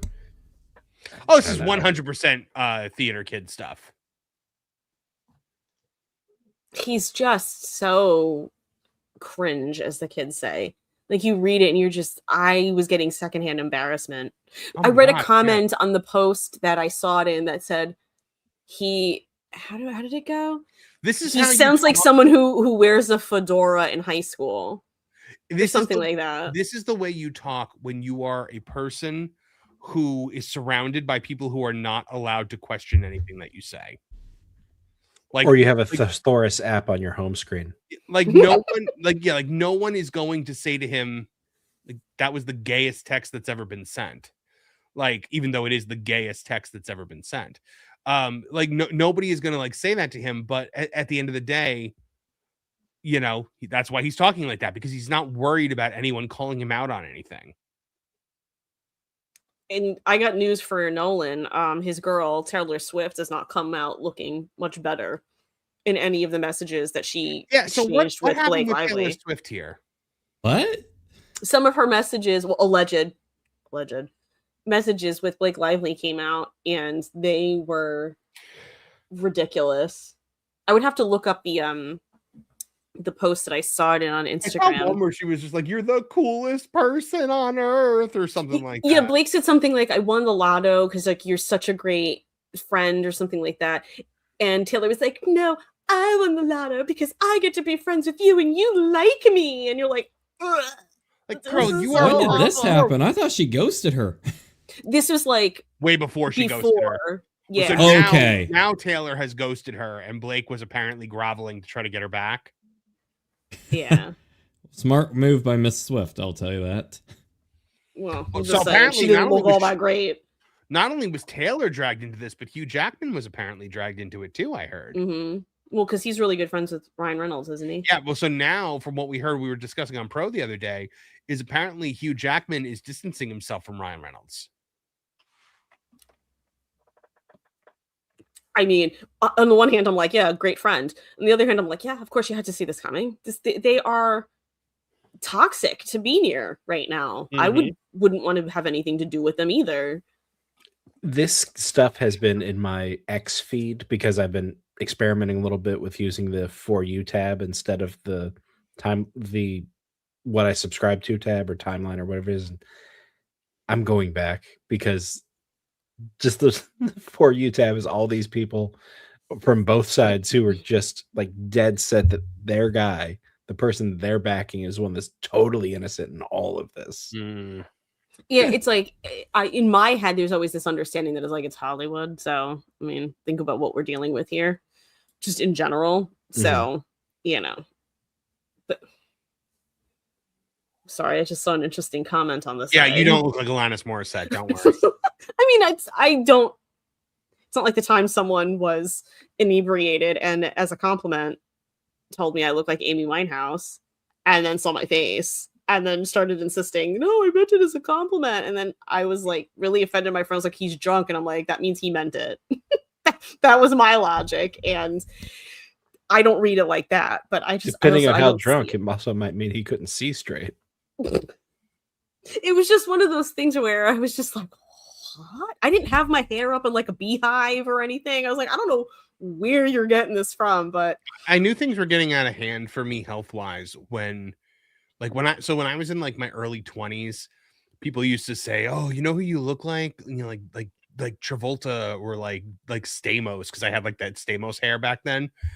And Stamos hair. And like I'd just be like, "Oh, stop!" Like, no, I don't. And then like we got to the point where somebody was like, "You know, you look like Artie Lang." I was like, "What?" I was like, "How have we?" One's like, "How did we get here?" I usually don't get people I'm offended by. Usually, that one though, I was like, I mean, I don't know about you. I don't blame you for being like, what? Artie? Also, no. First of all, look, I might be overweight, but I don't look like Artie Lang. Like, no, facially, you don't look like Artie Lang at all. not at all. I think they just think all guineas look the same. I don't know. It's our word. We're allowed to use it. That's right. Taking it back. But yeah, not to be Yes, you and Kumia for $4.99 says someone said you look like Amy Winehouse. Hit him. He looked so shocked. Like shocked that you were. That I was like, what? I almost felt a little bad, but not bad enough to not be utterly horrified and not relent and say, no, it's okay. Because I was just like, wow. Okay. Yeah. So someone asked if I was somebody like it was either in one of the live chats or a comment on a video when someone asked if I was growing my beard to look like Beardo. I was like, no, that had nothing to do with the decision to grow my beard. I assure you. It looks nice. Oh, thank you, Nolan. I appreciate it. I was like, you know what? I hope Nolan notices and says something. I still think that you should have left the gray in it. I do not. I disagree. I know you disagree. There's no gray in that beard. No, because he got rid of it. There was quite a bit, but not anymore. I did some magic. Gray's Just time. You found a way. I found a way. No, it actually needs. I was just thinking today that it needs a re-blackening. Let's clip that. Use a different term than that. 1 minute 17 or 1 hour 17 minutes and like 23 seconds. Clip that one. What, re-blackening? Yeah, we'll come in some week and you'll tell us about the Avengers Initiative. I do buy like the dye that's got the picture of the black guy on it. Like that's how dark I like. That's how dark I try to make it. No compensation going on there. Not all black people look alike, Nolan. I miss Kevin. Wow, okay. Nolan. Racist. This is what happens, Kevin. You're not here. Nolan. Okay. Nolan starts going crazy. Yeah, he thinks just because he has one black friend that he's allowed to just go off the rails like this. Nolan, I made this mistake years ago. Nolan's like, hey, if Kevin was here, he'd be laughing too. But he's not here. Kevin so we don't know where the line used is. to look like whenever we used to make like really like racially charged jokes in the back. Like Kevin used to get like he used to like actually get like not like offended, but he would be like, "What are we doing?" I could hear him saying it. Like, what is happening right now? But anyway, Blake Lively. I mean, this lady, what a toxic waste dump. Seriously, like, her husband's no better. Oh no, they're made for each other. Like those Yes. texts prove that they are made for each other. In the comments that I saw, everywhere I saw something about him, people are just like, ugh. So yeah, he does want Deadpool 4 to come out because he's trying to fast track Deadpool 4 now because they don't want to make another Deadpool soon enough. Well, yeah, Marvel, trust me, look, everybody involved with this wants Deadpool 4. Ryan Reynolds wants it because it's he's going to run out of time for them to want to make it with him. Yeah, but it's the fastest way to get back into the good graces of the people, right? I don't think it's going to work. And it is I think, I don't think you always say this. You don't see the things that I see in all the places I see them. Like you say this like guys are the only ones that watch Ryan Reynolds. And it's a lot of women who like Ryan Reynolds, and they are all turned off by him. Okay, so all of them. Let me make an addendum here. I think that Deadpool does not get affected by this. I think everything else does. I think where it could be, I think it could get affected by the fact that people get sick of hearing about him and her. It's possible. But I think his rom-com career is probably over. Well, that's his bread and butter. That was his bread and butter. So now all he's going to have left is Deadpool, which is they're going to see him as toxic. He's got to get it done because the longer this goes on and the more people decide they don't like him, they're not going to want to make Deadpool. Well, what's going to be interesting to me is the next time they put out a trailer of anything with either one of them in it. Because you remember that Amazon movie with Blake Lively and it got ratioed to hell with everybody disliking it, and they turned off comments. Yep. Yeah. So, I mean, look, at the end of the day, didn't they throw out Baldoni's countersuit? It was a weird thing. I feel like he might be able to like regroup or something, but I remember like dismissed without prejudice. I think it was a while ago, so I'm not totally sure I remember correctly what they were saying, but I also remember at the time thinking it was a little suspect. Like I was a little bit like, why? Especially because a bunch of stuff wasn't supposed to happen until around like now-ish and a little bit beyond now, and this was months ago, and it was kind of like, what? All of a sudden you're throwing stuff out? Like it just felt, I don't know. I'm not an expert, but it felt a little like something smells rotten in the state of Denmark to me. I could be wrong, but that's just how it felt. They like legitimately, Trish, tried to steal this guy's movie from him, right? Yeah. I mean, that is essentially what they did. So, right. He wasn't allowed to even be at his own premiere? No, they like shoved him in the basement. Or at least the after party. And on top of that, if I'm remembering correctly, they forced the studio to let her edit the movie. What? Yeah. Like they pulled all these power plays, and that's how Ryan Reynolds got involved. Because it's like a Ryan Reynolds move / between the two of them, he's the one that has more sway, more power, more clout, all of that stuff.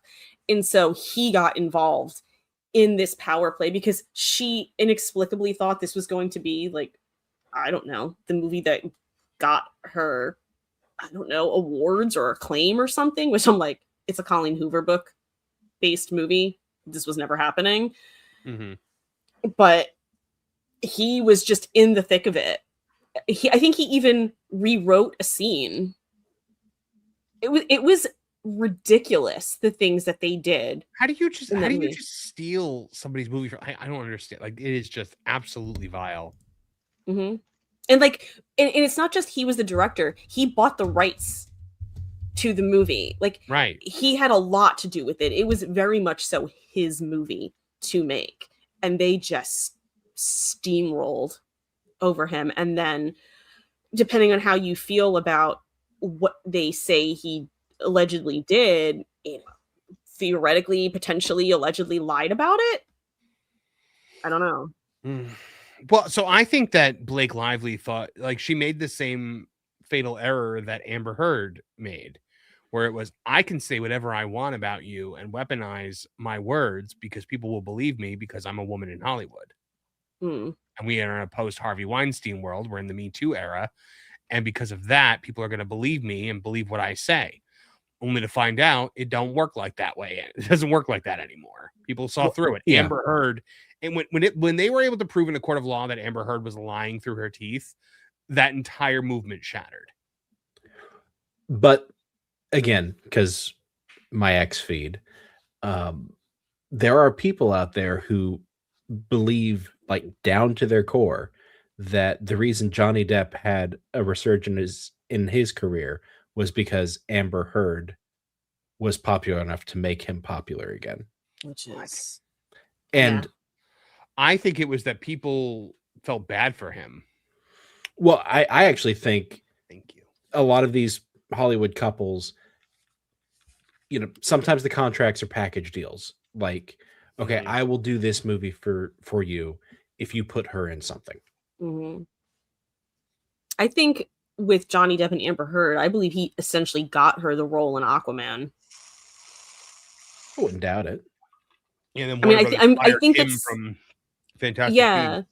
and I think it's something that came out in the middle of all of that. I mean, that was such a soap opera that there's a lot, but I do feel like that was kind of a thing that sort of kind of came out. They made the same mistake in terms of underestimating their opponent, but it's just different ways. Amber Heard, I think, underestimated just how much Johnny was willing to fight to clear up this misconception in terms of for his own personal, because I'm trying to think, like, he got the money, but I think that's like, it wasn't really that much. Like, I think she was trying to get like more out of him than he was trying to get out of her. And he needed, well, for Hollywood people, he lost a lot of his money. But I think she underestimated like his internal desire to clear his name. And I think with Blake Lively, I think they underestimated Justin Baldoni's determination to keep this going. Do you know what I'm saying? Like, I think they thought because like Johnny Depp's Johnny Depp. And I think Amber was dumb in not realizing that he's Johnny Depp. She didn't make that mistake because it's Justin Baldoni, and this is like one of the first things anyone knows about him. So he's not that. But I think that she didn't really gauge well how much he would have been willing to fight for himself. Rightly or wrongly, I don't know. I'm not in the middle of all of these things. I know what I feel from the things that I've been hearing, but I'm not pretending like I'm an expert. I just feel like even if he's just as much in the wrong as her, she's still underestimated, because she looked at it as like she and Ryan are the Johnny Depp in the equation. And so I guess she thought he would roll over and die and go away, and he didn't. So it's just... That makes sense. Yeah. A lot of sense, actually. Well, we will see what happens when this goes to court. I mean, when is it supposed to actually go to trial? I could have sworn they said May. But again, I feel like this has been this weird thing where it was everywhere when it all first started happening for a block of time. And then we've had like a lull. And then all of a sudden, the last like week, it's just been like... So I don't know what's going on with them. That stuff has been coming out, but it's been a while since we talked about it beforehand that I don't remember if it is May. But May is sticking in my head. Okay. Which is still a little bit away. All right, well, we're going to send Nolan as our Cub reporter for M Forecast. I got you. My first question will be, is this the gayest lawsuit you've ever had? Well done, Nolan. Well done. Oh my goodness, that would be so... Could you imagine if we like had Nolan like on the courthouse steps? Like be broadcasting live from the trial. So Amber Heard crapped on a blanket and Blake Lively farted on the set of Gossip Girl. That's still one of my favorite parts of that Johnny Depp trial. Him trying to dance around that topic. He was trying to dance around it? Well, he was... You don't want to step in it. Yeah, well done. But they were asking him things like, how do you know it wasn't the dogs? And he had like teacup Yorkies that are like this big. And so he was trying to delicately be like, this was a human-sized poop, was essentially what he was trying to say. But he was trying to do it, politely. Why would you try to be polite? If somebody crapped on my pillow and on my blanket, I would just be like, this person crapped on my pillow. Because it was a trial. Yeah, so I think if you're sitting in the witness box. Yeah, he was trying to be, professional. Well, then I would have put it in more delicate terms. I would have said they defecated on my pillow. Or I think he did, but they were kind of like, it was like Martin said, how do you know? And I mean, we would casually say it like, because it was a human-sized poop. But he was like, grumpy. Didn't they say that in the trial? They called it a grumpy, I think, or I've heard of grumpy somewhere. You hadn't heard that before? That's how they referred to it during the trial. Yeah, I had not heard that. Yeah, and it was I kind of missed that trial. It was a soap opera every day. I really hope the Blake Lively Justin Baldoni trial is televised. I don't know if it will be. If they were smart, they would fight for it not to be. I don't know. I was gonna say I don't see why it would be, but then again, there was no real reason for the Johnny Depp one to be televised either. Look, again, I have to say, Justin Baldoni is not he's the good guy in this situation, but he's not a good guy. He is a grotesque male feminist, but he does not deserve to have what happened to him. Well, I think we also use those terms a little bit lightly. I don't think he's a bad person. He might be an unlikable person, but I don't think he's a bad person. Mm-hmm. I still think if they don't put cameras in the courthouse, then we should do the M4 players present the dramatic reenactment. Yeah. God, like that Frasier episode. And I was going to say, I don't know why there was no reason for there to be one in Johnny Depp, but there was, because he wanted people to see and hear this. And it was the smartest thing ever. Mm. Ugh, I miss that so much. Sometimes I'll watch compilations of some of the best moments of that thing. It's still funny. It still holds up. What's the last thing you watched with any kind of regularity? The Johnny Depp Amber Heard trial. Oh, gosh. That was a B. I watch it with Emily D. Baker too, Mike. That's kind of funny. So the only thing I've really watched this week has been Starfleet Academy. I'm sorry to hear that. We're here for you. No, it's one of the reasons why we've gotten so many subscribers in the last month, because people like to watch me hate this show.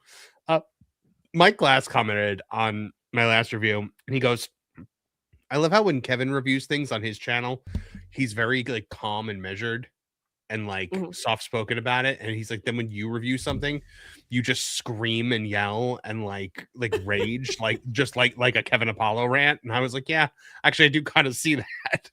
Yeah, because his videos are pretty calm. They are very calm. I'm actually really surprised. They're good. People need to check them out. They are very good, guys. Go subscribe to the House of Apollo if you are not already subscribed. He has been hitting grand slams with his Star Trek videos. They are so good. But yeah, that's Star Trek and Cynthia Erivo are the two things that hit for our channel right now. Ugh, Cynthia Erivo. You should combine them. By the way, I got a big Star Trek story tomorrow if it shakes out. Is Cynthia Erivo the new Guinan? That would be. I have watched some Next Generation, though. I will say I watched an episode that was just amazing. Recently. Which one?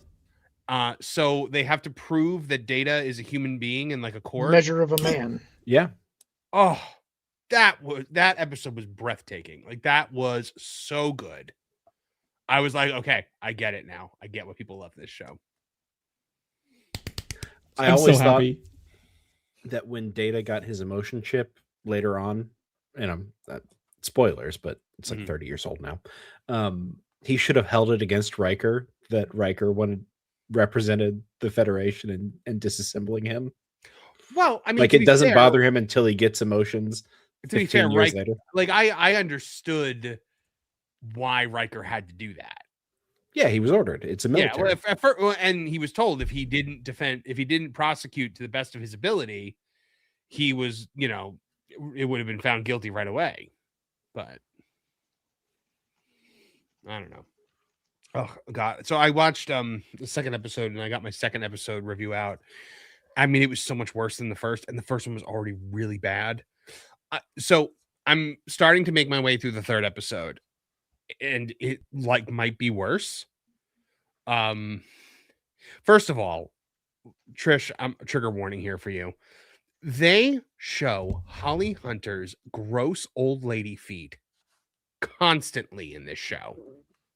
Is this a good time for me to say take a break really quick? You to talk about her feet? No, I'm bringing it up just to put it out there because it is constant. Disgusting. Was Quentin Tarantino directing it? Well, no, and I'm like, if he was, if that was what this was, then why is it Holly Hunter? Why is it like a 60-year-old woman? How old is she? Does she? And you're saying she doesn't even have good feet? I mean, I don't know what makes them good. Because, you know. 1 minute you're saying I want to take a break, but now you want the deets. Let's hear about them. I don't want to hear about it so much as I'm just, you know. This is like that meme with the lady. She makes a sour face and then the interested face. I don't get it. I don't get anything to do with this show. I don't understand why you'd make a autistic fat hologram. I don't understand why the Dr. Dumbass was singing opera in the second episode randomly. I'm like, isn't he the doctor and a hologram? Yeah, there's like 7 years of Voyager you need to catch up on for that one. Apparently. Does he sing opera in Voyager? All the time in the later seasons. Okay. Believe me, it is not worth 7 seasons of Voyager to get caught up on that. Just accept it and move on. It is just so random that they just start singing opera but I mean, is it as random as Gilbert and Sullivan in Nemesis? I haven't seen it, so. Oh, you haven't seen Star Trek Nemesis? Not yet. I'm trying to go in order, but I mean, like, I know enough now to like good choice. Know what Star Trek is supposed to be because I've watched the original series and I'm in the middle of Next Generation. So man, TOS is so good. It really is. All right. Let's get to some super chats here because I saw a bunch of them did come in. Super chat. Is that your super chat song? I think we may have missed one actually from Sean for $1.99. Starts with Ryan R. Yeah, no, because I had skipped ahead on the Amy Winehouse thing, so I'm going back now.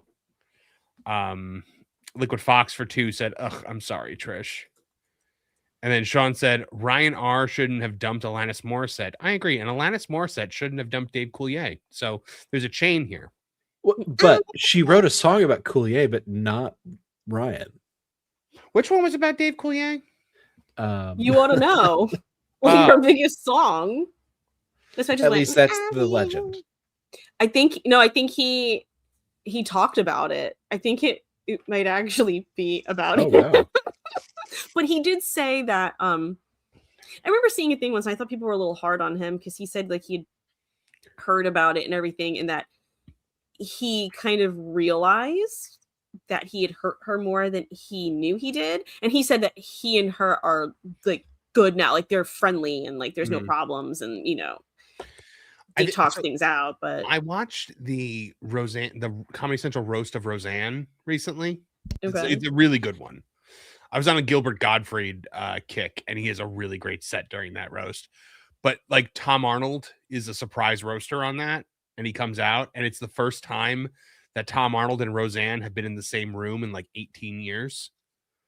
And he actually, like, Tom Arnold was on some other roasts, and he was terrible, but like he killed on this one because he said something like, he said, at one point she actually had tattooed on like one of her like butt cheeks, like property of Tom Arnold. And he goes, which made me the 4th largest property owner in the state of California. And I was like, that's a damn good joke.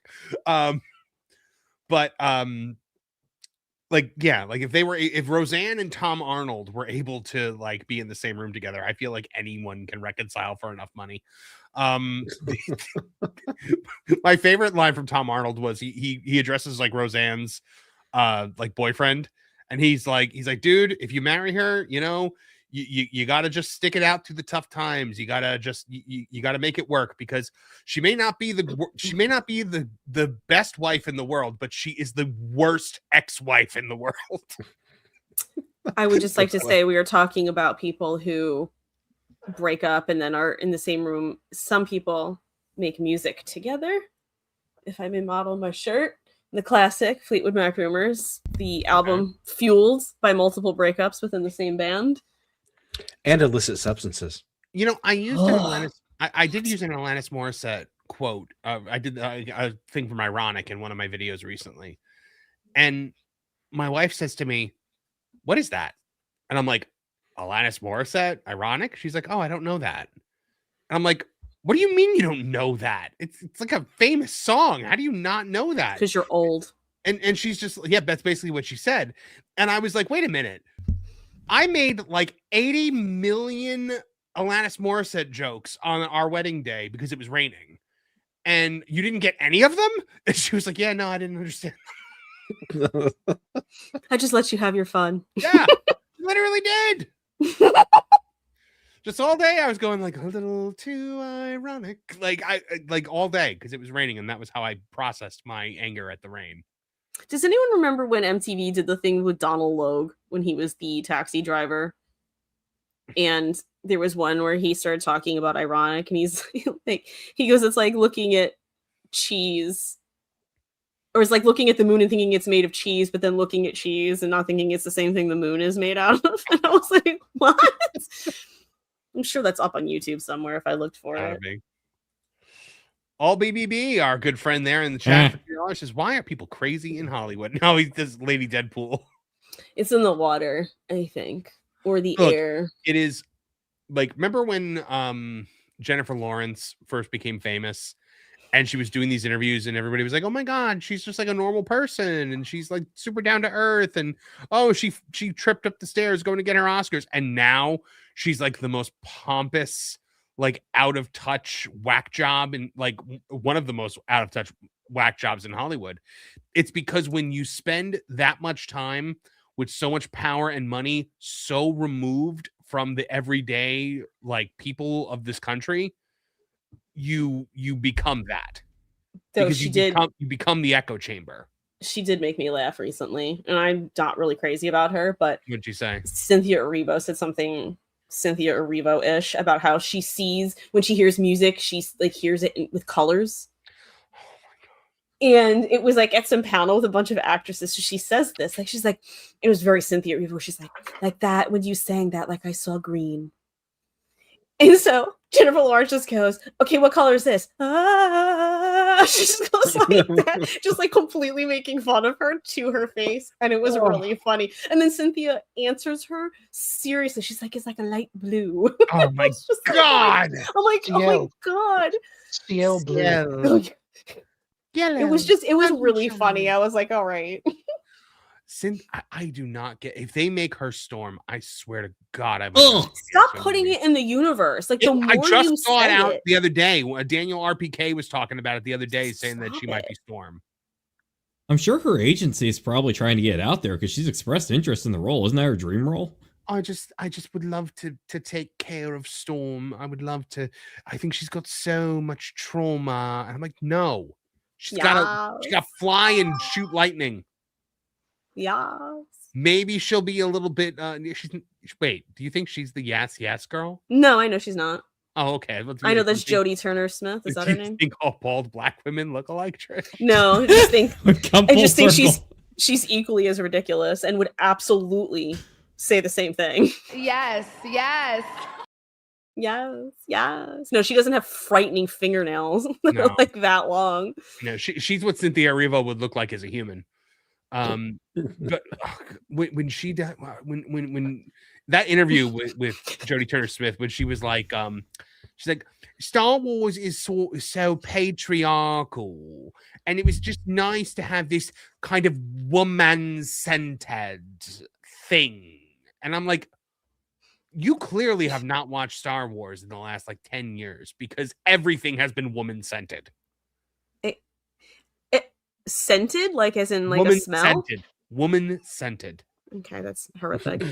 I need to highlight this because I think of it every time too. Ariana Grande, no, helicopter. Like, no, helicopter. Hi, BP. Was like, now's not the time, helicopter, something like that. She says, you're like, why are you talking like that? I've been using that because I've done a couple of Cynthia Erivo, Ariana Grande videos lately. Helicopter. Oh my gosh. Also, like, and she's reacting, Cynthia Erivo, like she's having like nom flashbacks. Like, yeah, it's not like she's back in nom. Like, it's just I'm sorry. One of my favorite Family Guy jokes, and it's the simplest joke in the world. And it's just like wow, he's got it worse than a U.S. Army veteran of the Vietnam War. or he's got worse than an Asian U.S. Army veteran of the Vietnam War. And the guy like walks into his bathroom and he looks in the mirror and he goes, "Ah!" That's awful. It's the simplest joke, but it made me feel so hard.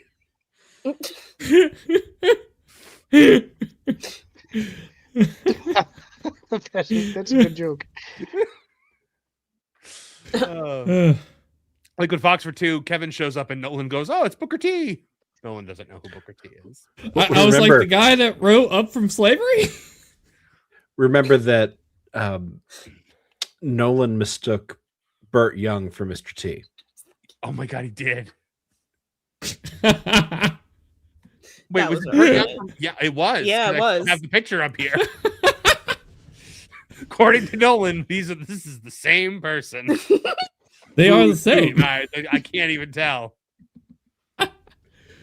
The other day, I was like, "Why do I have a random picture of Burt Young and Mr. T on on the back end here?" Like, I had no idea why. Well, now you know, and you could look at it and think back to the time. Because No I one have did not know the difference. Because I have a You have the memory of a goldfish. yeah. Forget Inception. You couldn't even remember what I said just now. So we also we gifted 5 M4 Empire memberships because I saw one of the memberships from I'll Be Crowns 10 before went to Jonas. So I was like, let me pay it forward. We like to do that whenever one. It's not the greatest. The greatest was the time that Nolan gifted one membership on That Park Place, or it was either That Park Place or Pro, and he got it. It was That Park Place. Yeah, Nolan gifted one membership, and it went to Nolan, and it was the funniest thing that's ever happened. My favorite was the meme that was made afterwards of the Joe Biden putting the medal on himself, and it was me giving myself one. Wild Man of Yavin for 10. Lauren's like, "Why am I here? LOL, love you, Lauren." Yeah, it's like me Yeah. every time Star Wars comes up. So Can tell how much he loves me by how he spelled it. Yep. Oh my God, I cannot spell. Sorry, Lore. Lore. Data's Hey, brother, Lore. Lore. All the Crazy Bear for 5. Don't give Dan Schneider any ideas Stop. on Holly Hunter's foot. Stop. Oh no. She's like no. 6 times older than he's interested in. Yeah, I know. Really, this is entirely too old for him. Virginia Sharp for 20. This is just to make up for not doing any super chats during the Ryan Reynolds Blake Lively crap. Sorry. Virginia Sharp, it's okay. This is why I don't talk about my stuff. This is what I mean. No, I liked that conversation. It was good. Just saying. I know this is what people think about my stuff. No, it was good. I thought it was an engaging. I think it's an I engaging know. topic. You engaged me. Hey, Trish, you always have fun topics. I mean, it's not quite when Kevin Apollo hosted, we got to talk about Katy Perry's Rocket, but it was pretty good. Oh my God, that was Sorry, so what? funny. It was when she went for 10 minutes. Rocket. Which right. which went into space. Yeah. Yes. Spies. Spies. I mean, I have it like on like the video editing site. No, I don't have it in here. I bet you do. I don't. And you just can't find it. The spice? No, I really don't. I don't That's believe crazy. you when you Clip. say things aren't in there. I really don't. It's really not there. That's the only thing. I mean, you could be right, but it would be like not the first time you said something's not there and then it was there after all. No, you know, I don't even have it as a like a standalone clip. I just have it in the editing software that I use. Wow, that's lame. Shut How's up, it feel Trish. being lame? Hold on, maybe wait. If I have it in the editing, Yeah, that software, she's a I actually professional have producer. Right. I was watching a Maury segment because I need to get my soap opera drama somewhere. And one girl was very upset at the lie detector test showing that her boyfriend was cheating on her. And she just kept shouting, "You're a lame." And I was like, was that a thing? Like we made it a lame? a noun? We made this adjective a noun? She kept saying, "You're a lame." A lame. And I just Was she it thinking was lame-o? no, because that's not a thing that the kids say. Because she was definitely on Who the cares young what side. the kids say? They're not even speaking English anymore. But that's what I'm saying. She was the one saying it, so I doubt she's saying lame-o. It was all lame. I was like, I've never heard this before. Is this a thing that the kids say? I don't know. I don't have them. It's all lame. Oh, I mean, to be fair, that segment was probably a few years old now at this point because they're up on YouTube and Maury's been off the air. He's 87. I can't get over it. I saw him the other day. I was like, you look pretty good for 87. Oh, right. You did mention that recently. Well, I saw an interview with him talking about things on Maury, including Bring Out the Olives, which is the greatest moment in history of Maury Povich. But Bring Out the Olives. Regina Sharper 5 says the Revo isn't fit to even play Vampire Mohawk Storm, and she's an actual vampire. Yeah, man. It's if they make her Storm, like they are really screwing up this movie right away. Because I think that Cynthia Erivo has got what they call in wrestling go home heat, or go away heat. So that is when a wrestler is a heel, like a bad guy, you're supposed to boo them because they're the bad guy. Right. But sometimes people hate someone not because they're a bad guy, but just because they really can't stand them. Like they don't want to see them. And so they boo them like for real. And that's called go home heat or go away heat or X-Pac heat. Because X-Pac notoriously got that heat in the 2000s.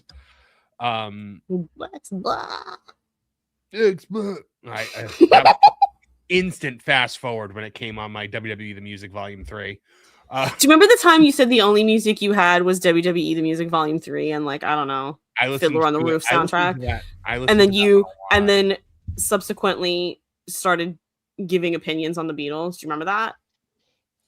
You don't act like I've never heard the Beatles. I mean, the fact that my opinions are what they are is why I didn't have any Beatles albums. I'm just giving you a hard time. Everyone got that one album when I was in high school or whenever that was. Oh, yeah. Just one because they were all number ones. Because you could make an album of number one songs. Okay. Thank you, Trish. We understand you like the Beatles. Thank you. Chef Eddie for $5 says, at least we can agree the Star Wars sequels were 50% good, right, Lauren? So do you know what that's about? No. This morning on the Pro Show, Jonas tried to make the argument that the sequel trilogy was 50% good, and that triggered me so badly that I charged into my room and stormed the Pro Show this morning to read him the riot act. And he actually stuck to his guns. I'm not sure if I am now questioning his taste because I know he doesn't like the sequels either. Is he saying The Force Awakens and 50% of The Last Jedi were good? The argument that he tried to make was that there are some cinematic shots that are good, and he also referenced John Williams as though that covers all sins. But I mean, it goes far. Not that far. Not far enough. Certainly not that far. And honestly, I kind of disagree. I felt that it was Williams' weakest work that I had ever heard for his sequel music because it felt to me like he was phoning it in. There were only 2 tracks that I thought were good. I could not tell you a single track that he wrote for those movies. I could not even hum one for you, other than the original stuff. There are 3 tracks that I thought were decent, and one of them I'm not even sure was his because it was Cantina background music, and it was one of those that I think may have been additional ad work. But I don't know if he was just stirring the chat or if he was legitimately making the argument. But either way, either his math is wrong or his taste has somehow gotten out of whack. Yeah, that is a weird one.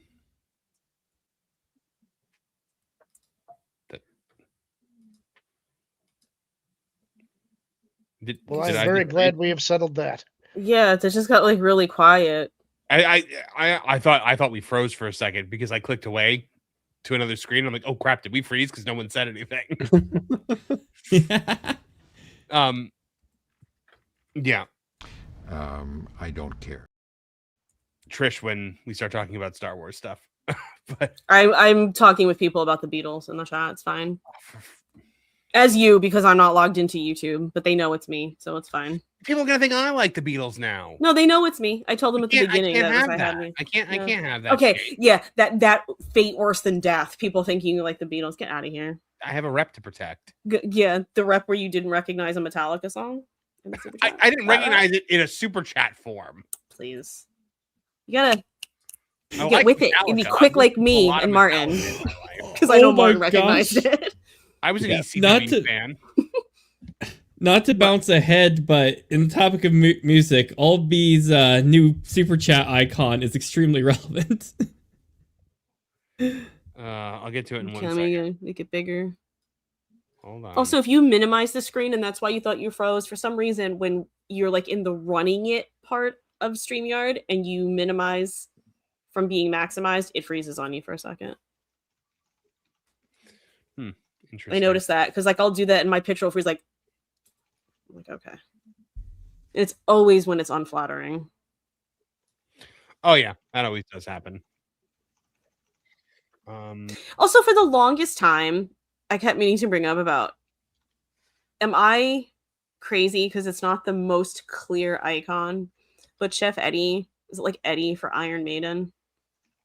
Is that like what Chef Eddie's username, Chef Eddie, and then his icon? It's not the most clear picture I've ever seen of Iron Maiden's mascot, Eddie, but I think that's what it is. So if you're out there, I've been meaning to say this for eons and I kept forgetting. And for some reason, my brain just thought to do it. So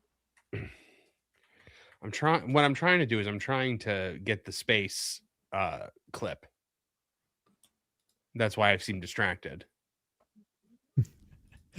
Well, while you're getting that, on the topic of music, Trish, what is your favorite Beatles song? Hold on one second. Okay, it's kind of a weird answer, but my favorite is the medley on Abbey Road, the side 2 medley. It's a bunch of song fragments, songs they didn't finish, and they smushed them together, and they made a medley, and somehow they made it like really work. I'm pretty sure that was probably Paul McCartney's doing, making it work. And then at the end is the song The End, and they have like a rotating set of solos. So it goes, Ringo does the solo. They had to convince him to do it because he doesn't like doing solos because he doesn't have an ego. I will always defend Ringo Starr.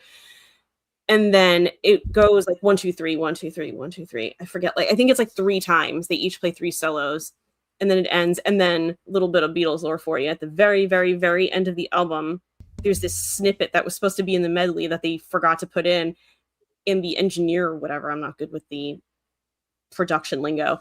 Was told, don't let any of it go to waste. You use all of it. I think because they knew it was going to be the Beatles' last album. And he was like, oh crap, like we have this. And he just threw it on the end of the album and it became kind of like an unintentional hidden track.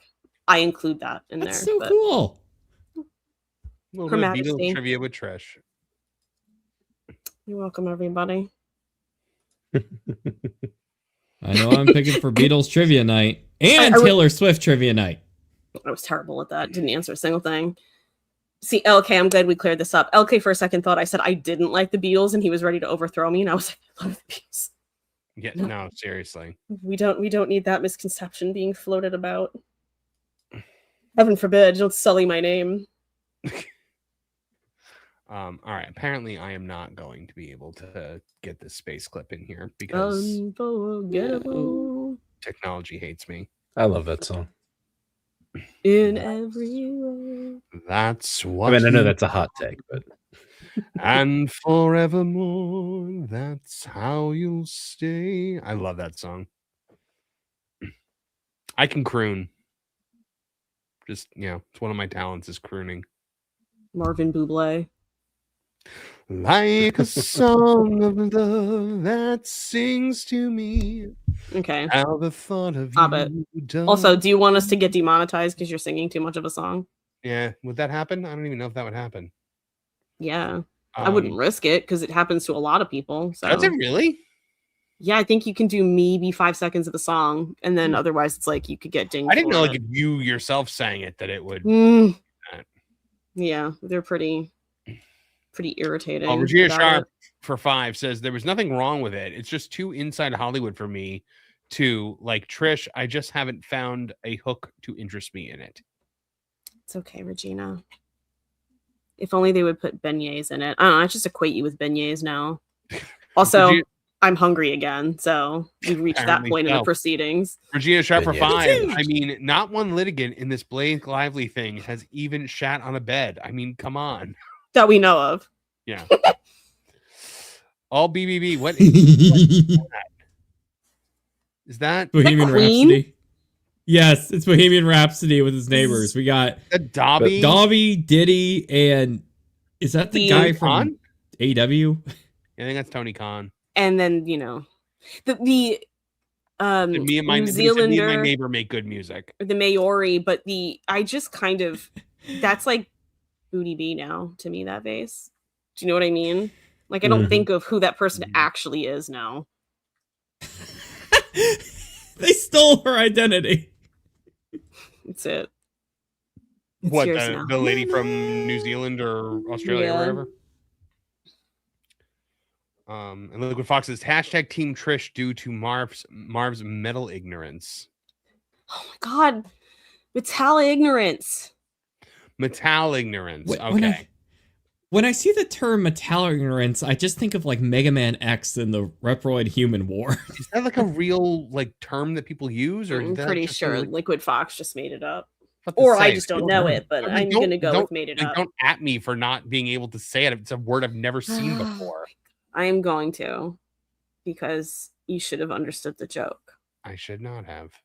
Yes, you should have. Do you remember that time you yelled at me for not recognizing a Fozzy song when it was a Fozzy song not done by Fozzy? Do you remember that? I remember Saying that you're supposed to be the world's number one. You Jericho literally yelled at me for not knowing it, like I even cared. I've spent 20 years hearing about how you're the number one Jerichoholic in the world, so I anticipate that you know Chris Jericho's music. Sorry that he autographed my book that way. I don't know what to tell you. Because you fished. I didn't for give it. myself the title. I didn't give myself the You title. fished for it. How does Fozzy relate to Chris Jericho? It's his band name. Ah, okay. Yeah. I was thinking like the Muppet. Yeah, I was thinking He was originally named Fozzy Fosborn. Really? Fozzy Fosborn? Or was it just Fozzy Osborne? I don't remember. I don't remember. I'm not the world's number one Jerichoholic, so sorry. I don't know what to tell you. apology not accepted, Trish. I also hear you're not invited to the birthday party. Whatever. Talk to the hand. Because the face ain't listening. Ugh. Oh my goodness. So hold on. What the hell? Okay, I see what that's asking. So Yeah, we are a little weird. I'm Becky, really for trying to talking get about this us. clip so badly right now. Yeah, what Now are you it's- doing?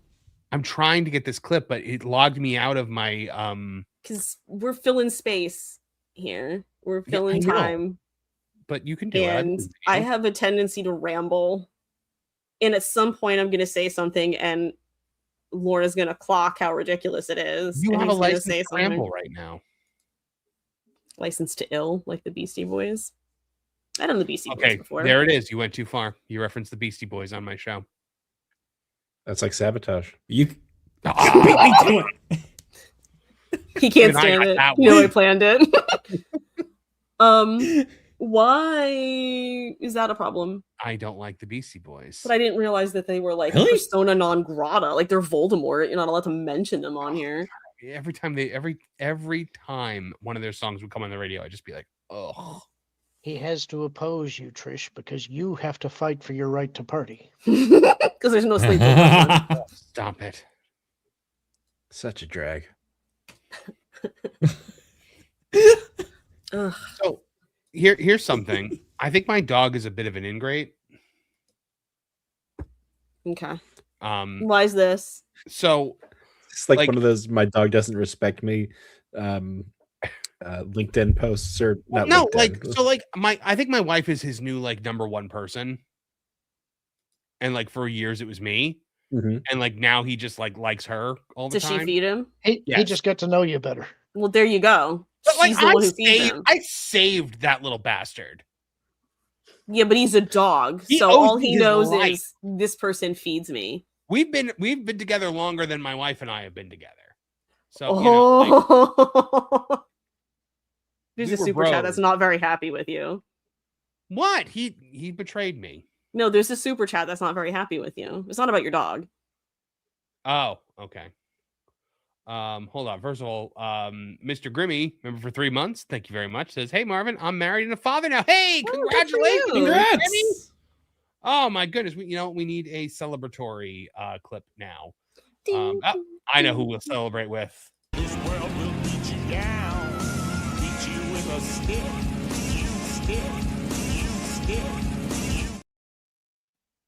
You just played that because you're still stuck on your dog. You know what? Yeah. Maybe subconsciously I did. Lauren. Don't psychoanalyze me, Lauren.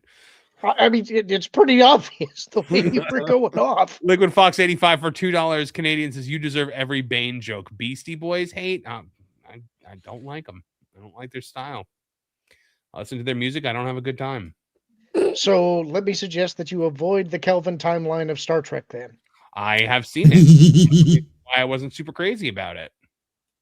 I love that. There's a part of me that wants to just throw out bands and artists and be like, Marv, what's your opinion? But then I have a feeling I will grow incredibly frustrated. Because I won't know many of them. Or you'll just say you don't like them. And I'll just be like, ugh. Then it'll just be a bad idea. But there's a part of me that kind of wants to hear. Go ahead, your give me opinion one. on it. I mean, I didn't have one in mind. I'm just saying, like, if we just started spitballing and throwing out, like, the chat can give me one. Commander, you've rained on my glorious parade. For this, I'm sending everything I've got at you. But I won't let you have the satisfaction of catching me. I'm escaping to the one place that hasn't been corrupted by capitalism. Space! How long did that take you to get? Entirely too long for a very little payoff. Yeah.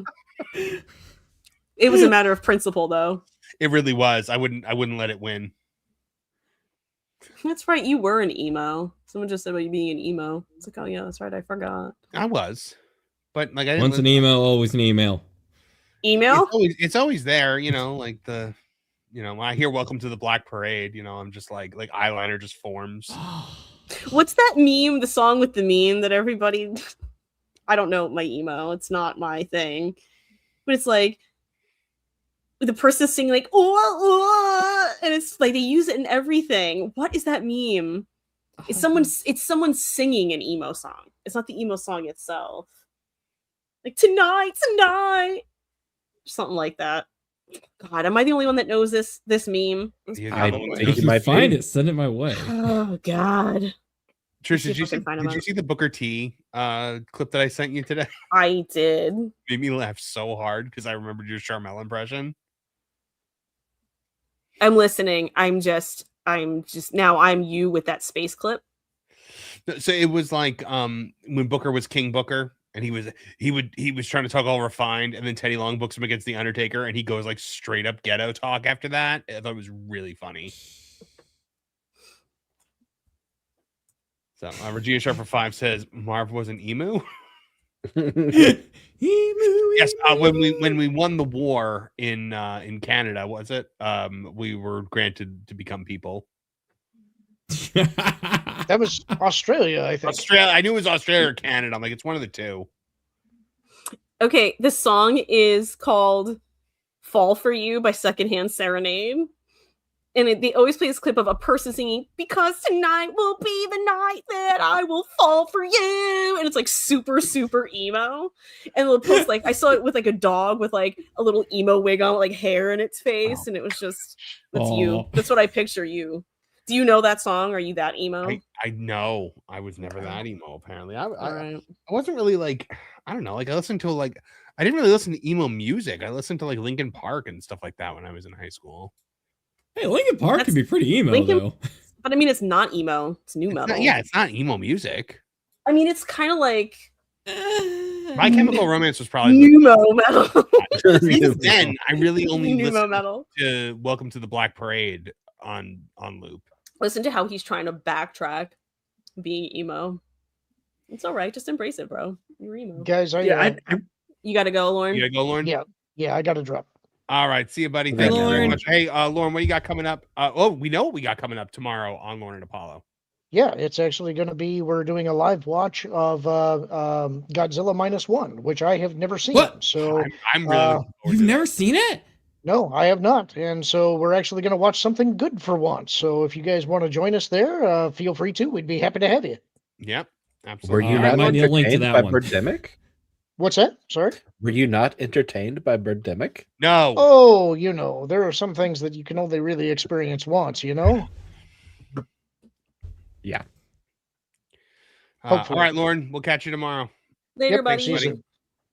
My lord. Let's see. We got some more super chats that have come in. Look at Fox for $2 says, "Look, in the end, it doesn't even matter." Well done. And Regina Shepherd 5 says, "Australia, Canada, it's all the same to the damn emus." Insert a joke about Moa burgers here. God, I love our audience so much. No, now I just have that one line of that song in my head. I did not smoke cloves. I didn't smoke because I have terrible lungs, and if I ever smoked, I would have like I was like a theater kid. I didn't want to like hurt my voice because like when I would smoke, I would get if I were to smoke, I would have had a lot of bad asthma issues. It worked in the long run. When I was he says as he coughs. When I was a kid, yeah. When I was a kid, I used to do theater in this like one like old theater that was around my town, and I used to get sick every time I did a show, like literally every time. And it was not until I was like older I was like, that place is like chock full of mold and asbestos, which is Nestle's least selling candy bar.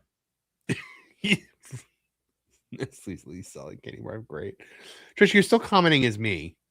Yeah, that's the way it is for the night. Sorry, I'm not. Why is that the way it is for the night? Because I'm not pulling up YouTube now. Why? They all know it's me. Do you know how annoying it is for me to have to go back and forth every time? Oh, the humanity! It is. So Trish, what are you writing in the chat right now? Well, you capitalized Beatles, so I know it's not me. Because I channel my inner E.E. Cummings whenever I type, and I just don't capitalize anything ever. I can't turn the editor off. Yeah, sorry. Yeah. Oh my goodness. I don't do it all the time. If it's something important and professional, obviously, I use the proper capitalization, but just for myself, yeah. Are you ready to reveal yet, Trish, what the next Crime and Punishment is going to be about? Ooh. This is Trish's channel. She can do what she wants. Thank you. Yes, it's going to be Joel Rifkin, because I know it bugged you the last time that I was trying to keep it a surprise. It did really bug me. God, heaven forbid. I can't Heaven wait to hear forbid, about just Joel have a Rifkin. little fun. Do you want to do it next week? If I get enough of the research of it done, I'll let you know. Yep. Got to do it properly. And that will be, member exclusive that we have here on the channel. So it's Crime and Punishment, our true crime podcast with myself and Trish. So look out for that. Hopefully within the next week. If not, then probably within the next 2 weeks. But Regina Sharper 5 says, "I hate cloves, but only because everyone thought my cigarillos were cloves, and this assigned so much to that. Now I want a Moa burger." I just want a burger. I had a burger today. I had a smash burger. I had a burger the other day, a couple days ago. I hated the way cloves smelled because, I was emo, so my friends all smoked cloves. I don't know. I'm starting to doubt your emo claims. I mean, so I wasn't allowed to dress like gothy or emo in any way, shape, or form, and I didn't smoke, but I hung out with all the emos. So, like Batman, you just gotta hide it. I did. I had I would store like band shirts and like trench coats at my friend's house, like they were. You need to do like in Spider-Man 3 where he has the briefcase and he has the black suit hiding inside of it. Just the temptation. Yes. Well, so one time I bought this beautiful black trench coat from Hot Topic, and I brought it home and hid it, and my mother found it and threw it out, and it was like $150. So I was really mad. Terrible. So after that, I was like, all right, I just have to hide things. My first sword that I ever bought I had to keep at a friend's house. Yeah.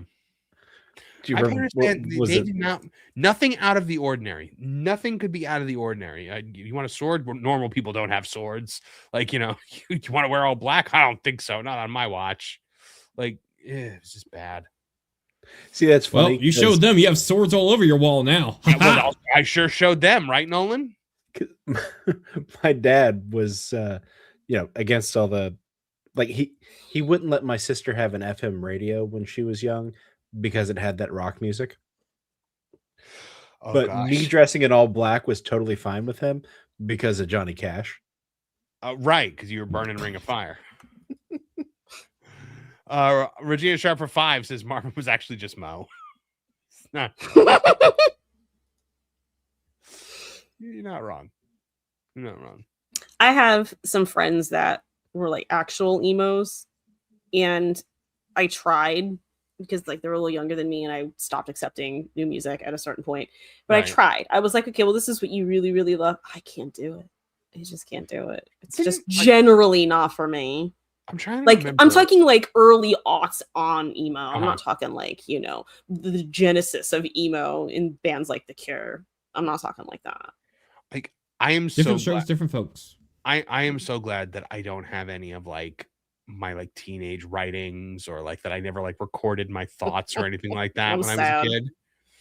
Like, because like it would have ended up being a super chat goal. I would have ended up having to play it, and it would have been really cringy and embarrassing. But thankfully, I did none of that because normal people didn't do that, so I wasn't allowed to do it.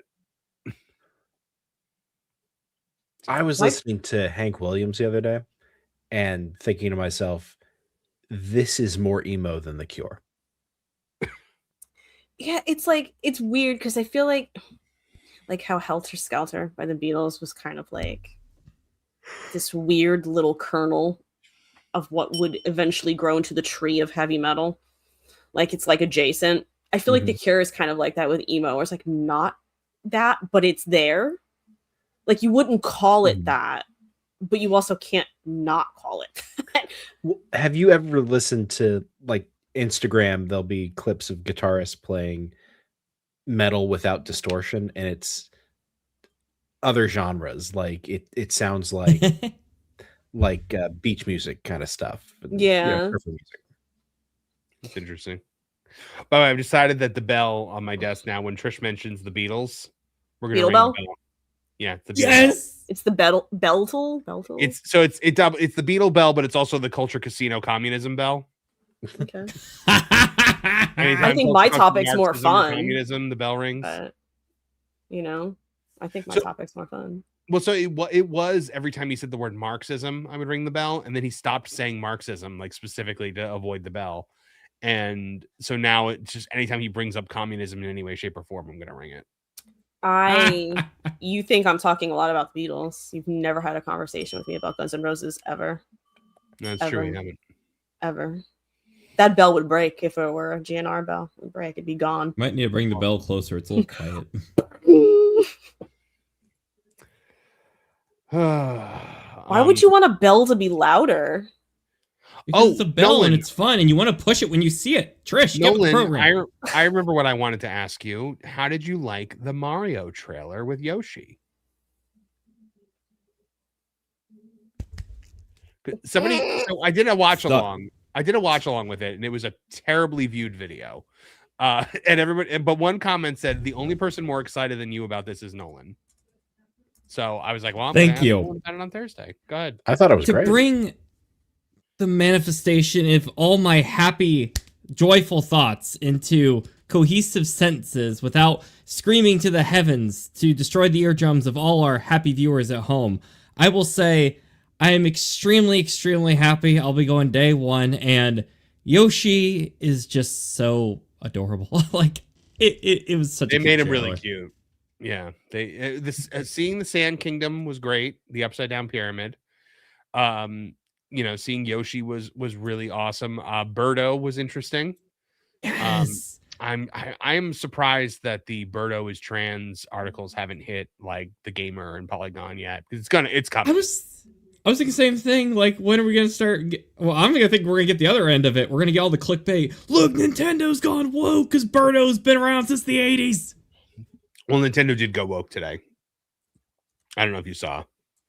I saw. I debatable, but here or there, Birdo, I was happy to see it too, and it shows that they're showing a lot of things. Mouser? Did you catch that Mouser was in the trailer? I saw in a screenshot. What part was it? It's when Peach is blocking the eggs that Birdo is shooting at her with the umbrella. Mouser is standing next to her with his like sunglasses askew. Okay. Thank you. No, I'll have to go back and check it, but I did see the screenshot. But the weird thing was, at the same time they released the new trailer, there was another like a TV promo that went up and had extended footage of Yoshi. Did you see that? Yes, where he eats the chomp. Yes, which was genius. I've seen Mario fan animations for years. I've never seen that. That was cool. Yeah. Are we going to get Wart in this movie if we're getting Birdo? Maybe. Interesting. I'm going to tell you guys my theory on this. I think that Wario and Waluigi are in this movie. Post credits or like full on in? Oh, I think they're the villains of this movie with Bowser Jr. Oh, please tell me why. Oh, I've heard a rumor that Wario is in the film.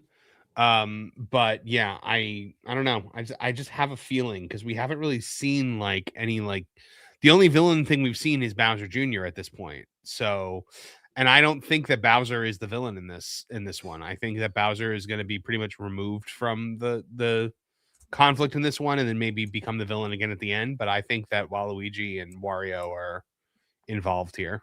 Maybe it's a Prison Break movie. It's possible. Tonight is gonna be a jailbreak. I could see Bowser Jr.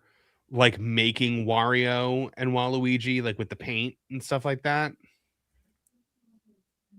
Or maybe he goes to the real world to get his own Mario and Luigi. Maybe that could be. But also, if Wario is in this movie and he's not being played by Danny DeVito, what are we even doing here? I said this a few months ago when we were covering this, the initial Wario rumor for TGP.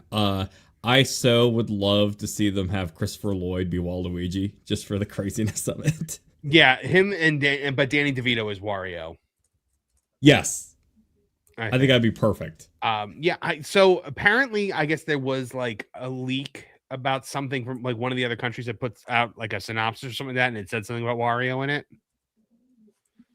I'd believe it because this one's been leaked like mad. First thing we saw Yoshi on, I think it was like a cookie or something like that. It was like a cookie, it was cookie packaging. But I mean, like Yoshi was in the post-credit scene of the first movie, so we knew that Yoshi was in it.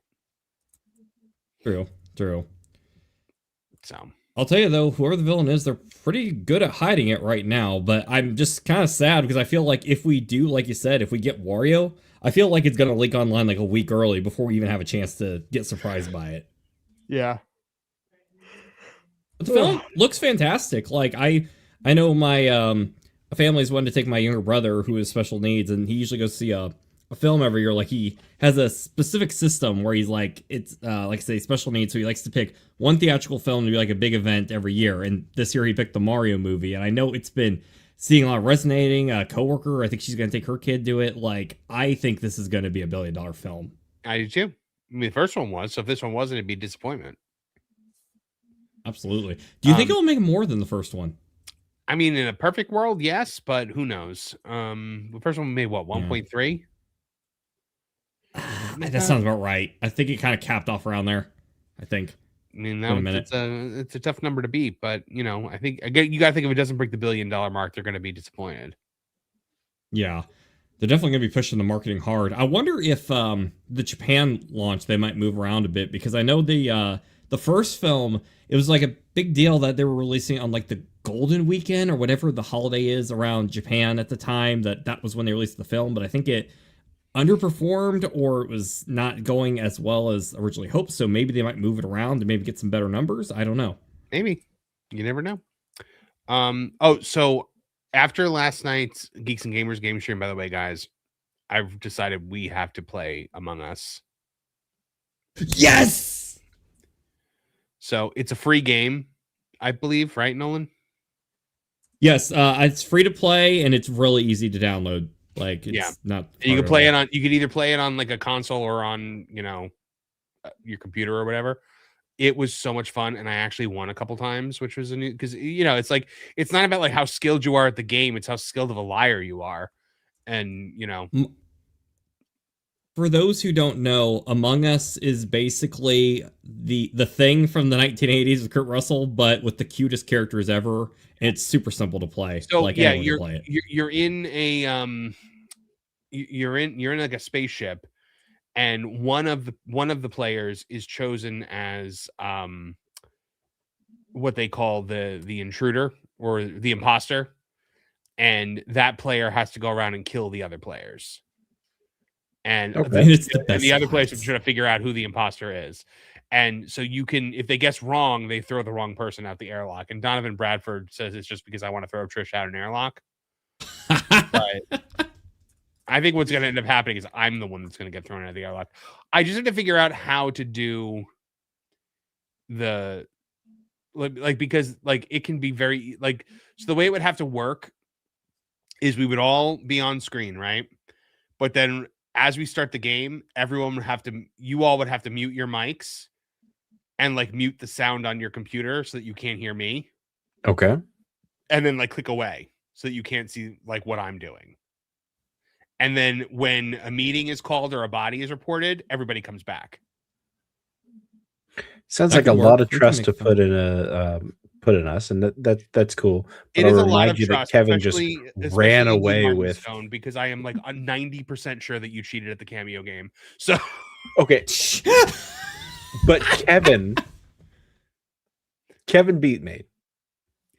Yes, I don't think you cheated well, but I definitely think you cheated.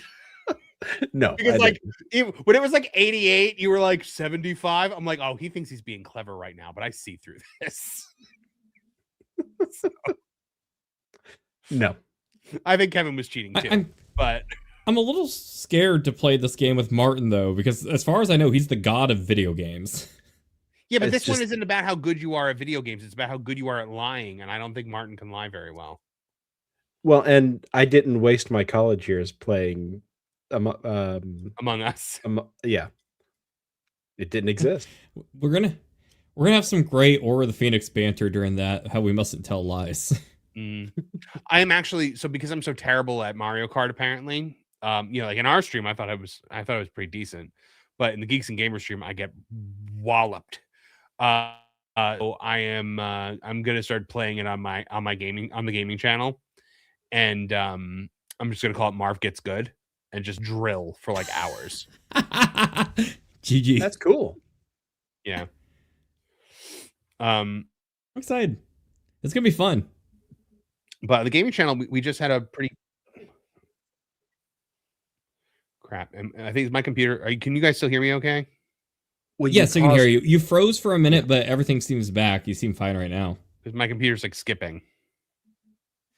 Oh, there is some lag now. Yeah. Well, he tries to figure out that tech issue in the back. I will say, if we do this Among Us stream, we need to have all the Among Us characters in a row on that pose thing they do, but we need to put our heads on all of them. That'd be funny.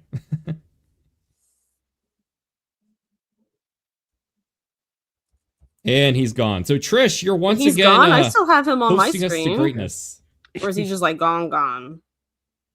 He Hosting looks us to super grace. frustrated right now. Hi guys, welcome back to the Lost Guys. Oh, there. Okay, now he's gone. I was too busy talking in the chat, so I just know you were talking about Among Us. All right, Martin, let's talk about us. 70s pastry dishes that shouldn't exist anymore, guys. Let's have part 2, Electric Boogaloo. I'll get the list. Start talking about suspending things in gelatin again. No one will be able to handle it. What was your favorite do I still have that dish tab with a bookmarked? face? I probably still have it somewhere. The aspic. Where do I have this? Where do I have this? For those in the chat, while Marvin's gone, we did a Lost Guys on 70s dishes that should be forgotten and we should never speak of them again, but we decided to speak of them. And I think I was traumatized. Were you guys a little traumatized? Not really, because I didn't grow up in the 70s, but I did see some of the cuisine as a holdover. Oh yeah, for sure. Let's see. Okay. Oh, I found the list. Okay, here we go. Trish, can you please bring this up on screen? Boom. Ladies and gentlemen, welcome to We Found the Wildest Food from the 60s and 70s that broke our brains. And there is long-term damage. We have the crown roast of Frankfurters. And I still hate this. I still hate it. I still hate it. Yeah. It's bad. It's bad.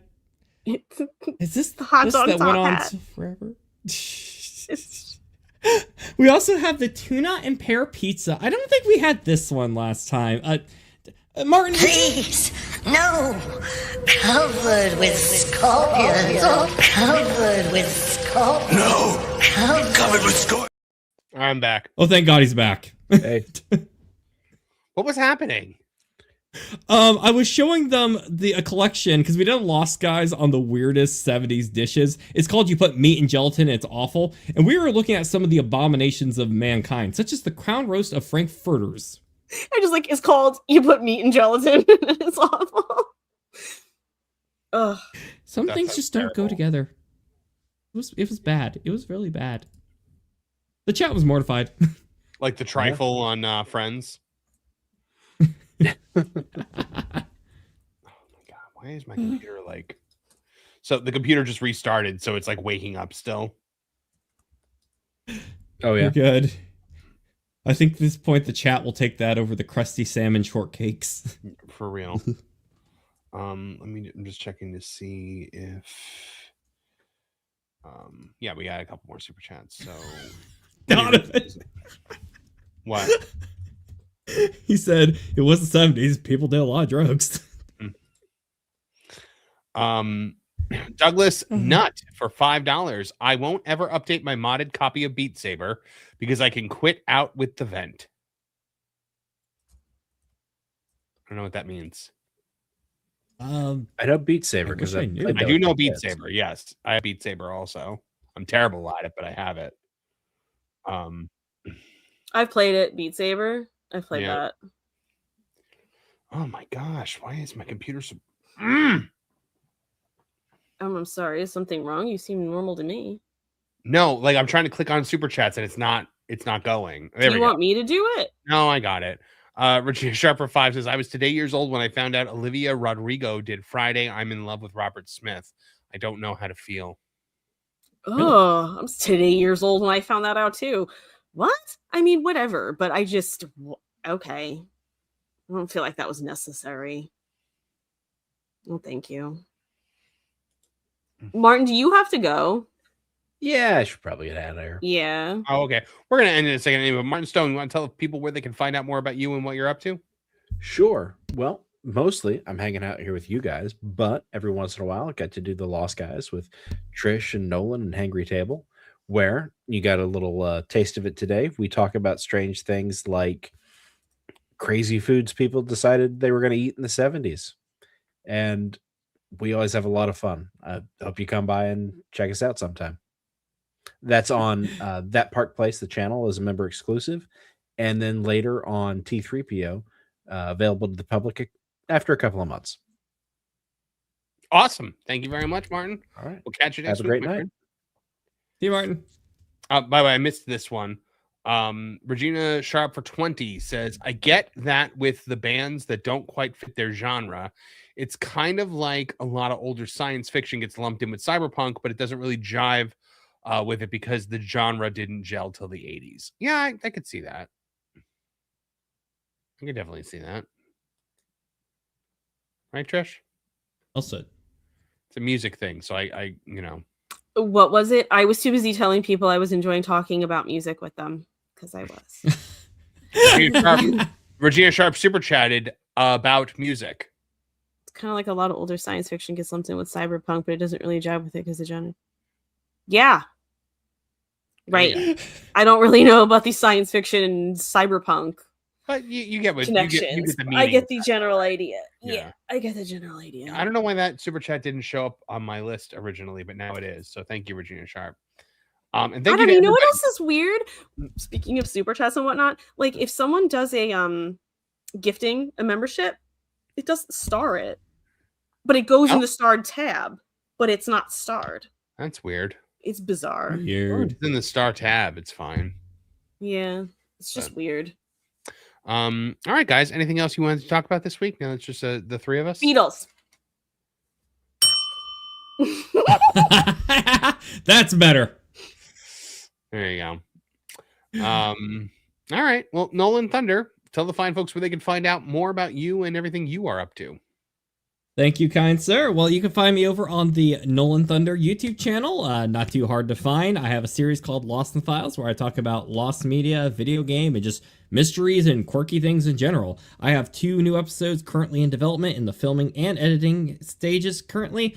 I am currently working on a video about an alleged Pac-Man knockoff that was tied to a Norwegian company, and it is a... The image looks like a drug trip. It's weird, but you're going to like it. So please check it out. Make sure you guys check that out. So, Trish, what do you got going on? No, you guys can't assign me homework. That's not how this works. It's such a good song, though. He's got enough work. Like, trust me, I've got more than enough to do. Listen, there's always time for Hey Jude. Yeah, what? Lost Guys with Nolan. My brain is not on here right now. And Crime and Punishment with you. This cast, Memcast here. The occasional Lauren and Apollo run-in. You know. And I'm always watching. She is usually watching, even if she doesn't make. Wait, so you were watching one of my game streams? It was like after the fact. Oh, okay. I was going to say, because if I knew you were there, I would have like interacted with you more. Yeah, no. I don't usually tend to catch them when you're live, but it's like a lot of times it's like you've just ended the stream like a half an hour earlier. Yeah. So with the game streams over there, guys, so we do have a gaming channel. It's called M4 Empire Gaming. It is a separate channel. You got to go subscribe to it. We got about 120 something people in the over on that channel. So we're still growing it. It's a brand new community. We're building a great group of people that are coming together to watch some cool games. So we always go live Wednesdays at usually around 7:00 p.m. EST, and then a lot of times we will also do Sunday night, typically around like 9 or 9:30. But pretty much anytime I want to just play video games now, I'm just going to fire it up. So just make sure you have the bell rung. Because so I moved my PlayStation and my Switch into my office. And so now I'm like, well, I don't want to have to like move it back and forth. So if I'm going to play games, it's going to be in here. And if it's going to be in here, I might as well go live with it. Yeah. So you raised enough money for a Ric Flair cameo. It's a shame. Should have made that the goal. We are not blowing all this money on a Ric Flair cameo, Trish. What do you mean blowing? It's an investment. Do you know how many times you would probably use that cameo on here?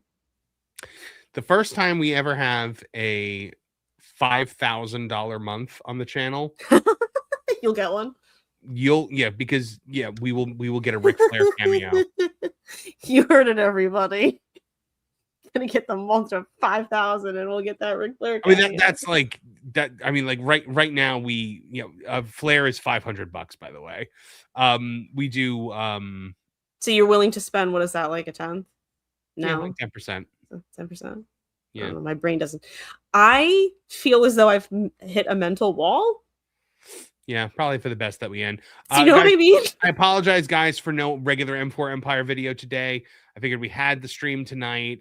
Plus, I was insanely busy today, and I had to be out with Geeks and Gamers. So I was on the Geeks and Gamers stream. I was on here. So, I figured you guys got your fill today. But tomorrow, we will have a couple of new videos out. So make sure you check on that. Also, Jonas and I do our duo stream over on That Park Place, which is the duo stream that still doesn't have a name. So that's at noon tomorrow. So make sure you check that out. And if from all of us here at the M4 Empire, I thank you for your attention, and we'll catch you in the next one.